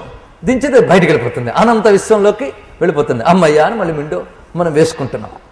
ఇదిగా జరుగుతుంది. ఇక్కడ మనం ఈ త్రిగుణాత్మకమైనటువంటి ప్రపంచమే కారు, అందులో పురుగే జీవుడు. వీడు ఆ అద్దం కాక మిగిలిన దాంట్లో తిరుగుతున్నంతసేపు రజోగుణ తమో గుణాలు, అద్దులో తిరుగుతున్నంతసేపు బయట ఒకటి ఉందని కూడా వాడికి తెలియదు. అందులో ఉన్నటువంటి ఆ కింద చెత్త కాళ్ళు పెట్టుకునే చోట్లు, ఆ చక్రాల కింద సీట్ల కింద తిరుగుతున్నంతసేపు బయట ఒక ప్రపంచం ఉందని కూడా తెలియలేదు. అంటే బయట ఒక అనంతమైన విశ్వం ఉందన్న స్పృహ ఆ లోపల చీకటి చోటుల్లో ఉన్నంతసేపు తెలియలేదండి. అది అద్దం దగ్గరికి వచ్చేటప్పటికి బయట ఏదో ఉంది అని తెలిసింది. ఉందని తెలుసుకుని అది దీనికి తగిలితే వెళ్ళిపోతాను అనుకుంది, కానీ తగిలితే వెళ్ళట్లే. ఇప్పుడు మీరు తెలుసుకోవాల్సింది ఏంటంటే, ఈ సీట్లు, ఈ కింద చక్రభాగాలు, ఇవన్నీ రజోగుణ తమో గుణాలు. ఇందులో ఉన్నంతసేపు పరమాత్మ స్పృహ కూడా ఉండదు. అదొకటి ఉందని కూడా మనకు తెలియదు. సరిగ్గా అద్దం దగ్గరికి వచ్చి తగలగానే, అంటే సత్వగుణంతో స్పర్శ రాగానే బయట ఒకటి ఉంది అనే విషయం తెలిసింది. దానికి జ్ఞానం అయితే తెలిసింది. అయితే పొరపాటు పడింది ఏంటంటే, ఆ అద్దంకి తగిలితే బయటకు వెళ్ళిపోతున్నాను అనుకుంది. కానీ సత్వగుణం త్రిగుణాతీతం కాదు, ఇది తెలుసుకోవాలి. సత్వగుణమే అద్దం, అక్కడికి వస్తే కిందకి దించాలి. ఇది నానా అవస్థలు పడుతూ ఉంటే అది చూసి ఇక్కడ ఉన్నవాడు కూడా కిందకి దించాడు. అదేమిటో కాదు, మనలో వివేకం. ఆ వివేకం అనేవాడు కిందకి దించుతాడు. దించితే సత్వగుణానికి అతీతమైనటువంటి త్రిగుణాతీత స్థితిలోకి వెళ్ళిపోతాడు జీవుడు. ఇది ఉదాహరణగా మనం గ్రహించవచ్చు. అయితే ఇంత బంధనం ఏంటి, ఎక్కడి నుంచి వచ్చి ఎందుకు తగులుకుందో దానికి తెలియదు. నిజానికి అక్కడున్న లోపల నుంచి వచ్చిన కుళ్ళు వాసనం, లేక తలుపు తెరిచారు కనుక తేరగా లోపలికి వచ్చి వచ్చో ఏదో మోహం చేతి వచ్చింది. అది వచ్చి పడింది, మరి బయటికి వెళ్ళలేకపోయింది. ఇన్నాళ్ళకి దానికి విముక్తి వచ్చింది. అచ్చం మనం కూడా ఇలా ప్రకృతిలో వచ్చి పడ్డాం. ఎప్పుడో వివేకం అనే వాడిని ఉపయోగిస్తే కనీసం అక్కడి దాకా వస్తే, కొంతమంది ఏం చేస్తుంటారంటే ఇవన్నీ అబ్జర్వేషన్ వల్ల మనకు తెలుస్తాయి. ఇటు అటు ఉన్న ఏగిన అద్దం దాకా తెస్తాడు. ఆ ఏగిన అలా తోలుతోలి అద్దం దాకా తెస్తే బయటికి వెళ్దాం అప్పుడు అనుకుంటుందండి. అలా మనం కూడా రజోగుణ తమో గుణాలు ఉన్నదాన్ని సత్వగుణం దాకా తెస్తే అప్పుడు బయట ఒకటి ఉంది తెలియాలని ఉంటుంది. అప్పుడు నీ వివేకాన్ని ఇంకా అప్లై చేయి, కిందకి దించు సత్వగుణాన్ని, త్రిగుణాతీత స్థితికి వెళ్ళిపోతుంది. అర్థమైపోయింది కదా మనకి. అయితే ఇదే కారులో ఆ పురుగుతో పాటు డ్రైవర్ కూడా ఉన్నాడా లేదా? ఇదే కారులో పురుగుతో పాటు డ్రైవర్ ఉన్నాడు. కానీ వాడు బంధింపబడ్డానని కానీ భయపడ్డా? ఎందుకంటే వాడు బంధింపబడలే. వాడు ఒక లక్ష్యం కోసం దీనిలో కూర్చున్నాడు. వాడికి తప్పదు, ఇక్కడ కూర్చున్నాడు, ఆ లక్ష్యంకి వెళ్లే వరకు దీనిలో ఉండాలి. వెళుతున్నంతసేపు జాగ్రత్తగా డ్రైవ్ చేసుకుంటూ వెళ్ళాలి. వాడికి అద్దంలోంచి అంతా కనిపిస్తుంది. అద్దంలోంచి కనిపిస్తున్నది వేరు. ఈ అంతా వాడికి జ్ఞానం సరిగ్గా ఉంది. అద్దమే ప్రపంచం అనుకోవట్లేదు. అద్దంలోంచి ప్రపంచం చూస్తున్నాడు కానీ అద్దమే ప్రపంచం అనుకోవడం లేదు. చక్కగా డ్రైవ్ చేస్తున్నాడు. అంతే కదా, లక్ష్యం చేరిపోగానే చక్కగా దిగిపోగలడు, వాడు చక్కగా ఎక్కిపోగలడు. ఎక్కడ దిగడం వాడి చేతిలో ఉంది. కానీ లక్ష్యం చేరే వరకు మాత్రం జాగ్రత్తగా డ్రైవ్ చేయరు, మధ్యలో దిగిపోవడానికి లేదు వాడికి. వాడు త్రిగుణాతీత స్థితిలో ఉన్నటువంటి వాడు. నిన్ను చెప్పుకున్నామే, వాడికి అది ఉదాహరణ. వాడు అందులో చక్కగా ఉన్నా, అవసరార్థం వాడు ఉన్నప్పటికీ కూడా తాను బంధితుడిని ఉండడు. బంధం ఎవడికంటే అందులో ఇలా చిక్కుబడిపోయిన వాడికి. కానీ అందులో ఉంటూ లక్ష్యాన్ని చేరడానికి దీనికి వినియోగించుకున్నవాడు వాడు దీనిలాగే అద్దాన్ని చూస్తున్నాడు, దీనిలాగే సీట్ని చూస్తున్నాడు, దీనిలాగే చక్రాన్ని చూస్తున్నాడు. కానీ దీని అజ్ఞానం వాడికి లేదు. అలాగే త్రిగుణాతీతుడి దేహంలో ఉన్నప్పటికీ వేటితో తాదాత్మ్యం చెందడు. అది పట్టుకున్న చక్రాన్ని వాడు పట్టుకున్నాడు, అది పట్టుకున్న సీట్ని వాడు పట్టుకున్నాడు. కానీ దీన్ని ఎలా ట్యాకిల్ చేయాలో వీడికి తెలుసు, దానికి తెలియదు. అలాగే త్రిగుణాతీతుడు ఈ శరీరంలో తిరుగుతున్నప్పటికీ, జీవన్ముక్తుడై ఉన్నప్పటికీ దీన్ని ఎలా ట్యాకిల్ చేసి అంటుకోకుండా ఉండాలో వాడికి తెలుసు. క్రమంగా తన లక్ష్యం వచ్చినప్పుడు హాయిగా దిగి ఆ పురుషోత్తముడితో చేరుకుంటాడు. ఇది మనం జాగ్రత్తగా చూస్తే జీవన్ముక్తుని డ్రైవర్తో మనం పోల్చుకోవచ్చు, తిరుగుతున్నటువంటి ఏగతో దీనిలో పడి తిరుగుతున్న వాడిని పోల్చుకోవచ్చు. ఇప్పుడు అర్థమైంది కదా, ఇంత ఉపమానం చెప్పి ఇంకా అర్థం అవ్వకుండా ఉంటుందా? ఈ విధంగా మనకి త్రిగుణములు, త్రిగుణాతీతము చెప్పి ఇప్పుడు మనం పురుషోత్తమ ప్రాప్తి యోగంలోకి ప్రవేశిస్తున్నాం. ఈ యోగం చాలా గొప్పది. ఇలా ప్రధానంగా చెప్పాం కదా, దీనికి చెప్తాం చాలా ముఖ్యమైన యోగము అని. ఇది నిజానికి గట్టిగా పట్టుకోవలసినటువంటి అధ్యాయమే. ఇది ఏది వదిలేయాల్సిన అధ్యాయం. అయితే దీని గురించి ఒక ప్రత్యేకత కొన్ని ఉన్నాయి, అది ఇప్పుడు చెప్తాం. దీనికి పురుషోత్తమ ప్రాప్తి యోగము అని ఒక పేరు ప్రధానంగా మనం చెప్తున్నాం. అంతేకాకుండా దీనికి ప్రసాద యోగము అని పేరుంది. ప్రసాద యోగం ఏంటి, దీనికి ఆ పేరు వచ్చింది? ప్రసాదం అంటే అనుగ్రహం, అనుగ్రహం దొరికే యోగం అనా. మనం ఈ అధ్యాయాన్ని అన్నం తినే ముందుగానే చదివితే అన్నశుద్ధి అవుతుందిట. ఇది మన గీతా మహాత్మ్యంలో రాయబడింది. గీతలో ఒక్కొక్క అధ్యాయానికి ఒక్కొక్క ఫలం చెప్పారు. ఈ అధ్యాయం అన్నశుద్ధికి పనికొచ్చేటువంటి అధ్యాయము అని చెప్పారండి. ఎందువల్ల? ఇందులో ఒక శ్లోకం ఉంది. అహం వైశ్వానరో భూత్వా ప్రాణినాం దేహం ఆశ్రిత ప్రాణాపాన సమాయుక్త పచామ్యన్నం చతుర్విధం ఉన్నది. అంతేనా? స్థూలంగా చూస్తే అది కనబడుతుంది. కానీ ఇందులో శ్లోకములన్నీ బాగా పరిశీలిస్తే అన్నశుద్ధి కలుగుతుంది. అన్నశుద్ధి కలగగానే నువ్వు అన్న పదార్థం ముందు కూర్చున్నావు కదా, ఇది చదవడం వల్ల అన్నం ప్రసాదం అయిపోతుందిట. అప్పుడు ప్రసాదం తింటాను. ప్రసాదము అంటే భగవద్ అనుగ్రహ శక్తి సంక్రమించిన పదార్థానికి ప్రసాదం అని పేరు. మనం మామూలు అన్నం తిన్నామనుకోండి, అన్నం తిన్నామని, ఇది ప్రసాదం అంటే అబ్బో అని అంటాం. అదే పదార్థం ఊరికి నువ్వు మార్కెట్లో కొనుక్కు తింటే లడ్డు, తిరుపతి నుంచి తెస్తే ప్రసాదం లడ్డు, అంతే తేడా. ఎందుకంటే అక్కడ అది శనగపిండి, అది నెయ్యి, అదే. ఇక్కడ శనగపిండి, ఇది నెయ్యే. మరి ఏంటి తేడా?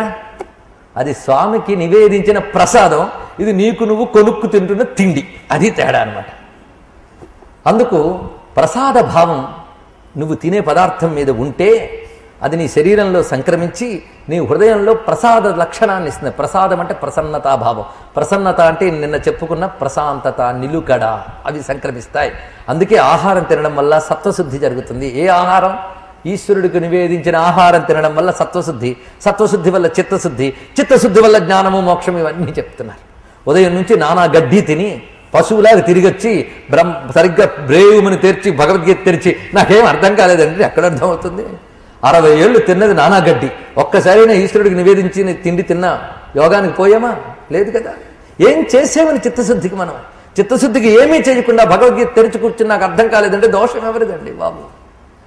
నువ్వు మూత మూసేసిన కొండ పెట్టి నీళ్లు పోయి అంటే పోసేవాడు ఏం చేస్తాడు? అందుకు జాగ్రత్తగా తెరుచుకున్న మూత తెరిచిన కొండల్లా ఉండాలి అంటే మొదటి నుంచి దీన్ని సత్వగుణం అలవాటు చేస్తే తర్వాత ఇవన్నీ అర్థమవుతాయి. అందుకు ఇక్కడ ఇదేం చేస్తుంది? అన్నశుద్ధినిస్తుంది. పురుషోత్తమ ప్రాప్తి యోగాన్ని చదివితే అన్నం శుద్ధమవుతుంది. అయితే పఠిస్తే అన్నం శుద్ధమవుతుంది, గ్రహిస్తే చిత్తం శుద్ధమవుతుంది. పఠించడంతో ఆగద్దు, గ్రహించడంతో మొదలెడదాం ఇక్కడికి. అయితే అన్నం శుద్ధం అవడం అంటే ఏమిటి? ఇది ఒకటి ఉంది పెద్ద చిక్కు. దానితో ఇవాళ నుంచి మనకు ఒకటి తెలిసింది, మిగిలిన అధ్యాయాల కంటే అన్నం తినే ముందు ఈ అధ్యాయం చదువుకుంటే బాగుండు అని చాలా మందికి ఇక్కడతో అమ్మయ్య ఇవాళకి కావలసింది వచ్చేసింది. ఏమిటి? ఇంటికి తీసుకెళ్లాల్సిన పాయింట్ ఏదో వచ్చింది. మరి మిగిలినందుకు మాకు అక్కర్లే.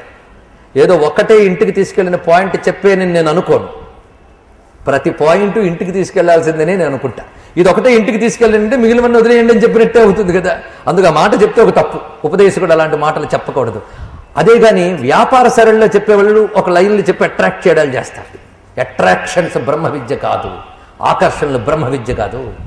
ఏమండి ఆకర్షించట్లేదండి అందుకే లేమంటే ఏం బాధలేదు. ఆకర్షించి బ్రహ్మ విద్య చెప్పాల్సిన అవసరం ఏమీ లేదండి. ఆకర్షణలతో దొరికేవి చాలా ఉన్నాయి, ఎన్నో ప్రోడక్ట్స్ ఉన్నాయి ఆకర్షణలతో. వెళ్ళండి, ఆకర్షణలతో ఇచ్చే సీరియల్స్ ఉంటాయి, సినిమాలు ఉంటాయి. మీకు వాడు సరిగ్గా సీరియల్ ఫాలో అవుతున్నామో లేదో అని వాడు క్విజ్ పెడతాడు. ఇవాళ తీసుకొచ్చింది విషం కలిపి కోడలు అత్తగారికి ఇస్తుందా లేదా, రేపు మేము ఇచ్చే లోపల మీరు SMS చేయండి అంటాడు వాడు. ఇదెందుకు? ఆకర్షణ చెప్తే రేపు చూస్తాడని, అంతే, మరేమీ లేదు. అంతేగాని తద్వారా వీడికి ఏదో బ్రహ్మ విద్యను ఇచ్చేద్దామని, వీళ్ళందరికీ ఎంతో బాగు చేసేద్దామని ఉద్దేశంతో పనిచేయడు. టేక్ ద హోమ్ ఏంటి? అది SMS కోసం. ఇలాంటివి బ్రహ్మ విద్యలో ఉండకూడదు. ఇలాంటి ఆకర్షణలతో తెచ్చేమా ఆ బ్రహ్మ విద్య నిలవదు కూడా. ఆకర్షణలు చూపించి తెచ్చే బ్రహ్మ విద్యలు నిలవవు. అందుకు ప్రతి పాయింట్ టేక్ ద హోమ్, అంతే ప్రతిదీ కూడా. అందుకు ఇక్కడ అన్నం తినేటప్పుడు చదువుకోవాలి అంటే అర్థం ఏమిటి? అన్నం అంటే ఏమిటి ముందు అది అర్థం చేసుకోవాలి. అన్నం అని నేను వర్ణించేటప్పుడు చెప్తూ ఉంటే బొమ్మ కట్టడం చాలా మందికి అలవాటే, మనస్సుకు బొమ్మ కడుతుంది. కనుక అన్నం అంటే ఇంట్లో కుక్కర్లను దింపి కంచంలో వడ్డించుకున్నదనే అందరూ అనుకుంటారు, తినేదని. కానీ అన్నం అంటే మన ఇంద్రియాలతో అనుభవించేది అని మనం అనేక మార్లు డెఫినేషన్ చెప్పుకున్నాం. శాస్త్ర ప్రకారంగా నిర్వచనం ఏంటంటే అన్నం అంటే మన ఇంద్రియాలతో అనుభవించేది అని అర్థం. నువ్వు ఏది ప్రపంచంలో చూసిన ఇంద్రియాలతో అనుభవించేదే కదా. కనుక నువ్వు ఈ ప్రపంచంలో ఉన్నవన్నీ అనుభవించేటప్పుడు ఈ అధ్యాయంలో ఉన్న విషయం జాగ్రత్తగా గుర్తుపెట్టుకుంటే ఈ ప్రపంచంలో ఏది అనుభవించినా అది నిన్ను బంధించకుండా ప్రసాదమైపోతుంది. తినే అన్నమే కాదు, అనుభవించే ప్రతిదీ ఈశ్వరమయం. సృష్టిలో ఏది ప్రసాదం కాదండి. నీకు ఉదయం ఆకాశం నుంచి లభించే సూర్యకాంతి ప్రసాదం, చంద్రకాంతి ప్రసాదం, కురిసే వర్షం ప్రసాదం, పండే పంట ప్రసాదం, తీసే ఊపిరి ప్రసాదం, చూపించే కంటికి చూపు ప్రసాదం, చెవికి వినికిడి ప్రసాదం. భగవంతుడిచ్చిన ప్రసాదమే నీ ఒంటి నిండా ఉంది, భగవంతుడిచ్చిన ప్రసాదమే ఈ ప్రపంచం నిండా ఉంది. ఇక నువ్వేమున్నా ఒట్టి అహంకారమే నీలో ఉంది, అంతే. కానీ ఈ అహంకారం కాస్త నీకున్న ప్రసాదంతోనే చిట్ట చివరికి నువ్వు తిన్న తిండి అరగడం కూడా ఈశ్వర ప్రసాదం. అది చెప్తున్నాడు అహం వైశ్వనారేభూత్వ. అది కూడా మందా? మరి ఏది నాది? దిక్కుమాల అహంకారం నాది. అంతేగాని శరీరములో ఉన్నది ప్రతిదీ ఆయన ప్రసాదమే, తిన్నది అరిగించడం కూడా ఆయన ప్రసాదమే. కనుక అన్నం తినే ముందు ఇది చదవాలి అంటే అర్థం సృష్టిలో ఏది అనుభవించే ముందేనా దీన్ని స్ఫురణలోకి తెచ్చుకుంటే ఈశ్వరమయం కానిది ఏదీ లేదు. ఈశావాస్యమిదం సర్వం అని తెలుసుకుని ఇదన్నీ అనుభవిస్తున్నాను అనుకునేటువంటి నేను అనే అహంకారం కూడా ఈశ్వర ప్రసాదమే అని గ్రహించి సర్వం ఈశ్వరమయం అనుకున్నప్పుడు నువ్వు కూడా సర్వంలో ఒకడవే కదా. అప్పుడు నువ్వు ఈశ్వరమయం కాలేదా? అప్పుడు జీవేశ్వర ఐక్య సిద్ధించలేదా? అదే పురుషోత్తమ ప్రాప్తి. అందుకు అన్నం తినే ముందు చదువు అంటే ఈ ప్రపంచంలో నువ్వు బ్రతుకుతున్నప్పుడు ఏది అనుభవించినా ఇది స్పృహలో పెట్టుకో. ఇది భావాన్ని గ్రహిస్తే చిత్తశుద్ధి అవుతుందంటే ఇది అర్థం. సర్వం శ్రీకృష్ణ చరణారవిందార్పణమస్తు. శ్రీమద్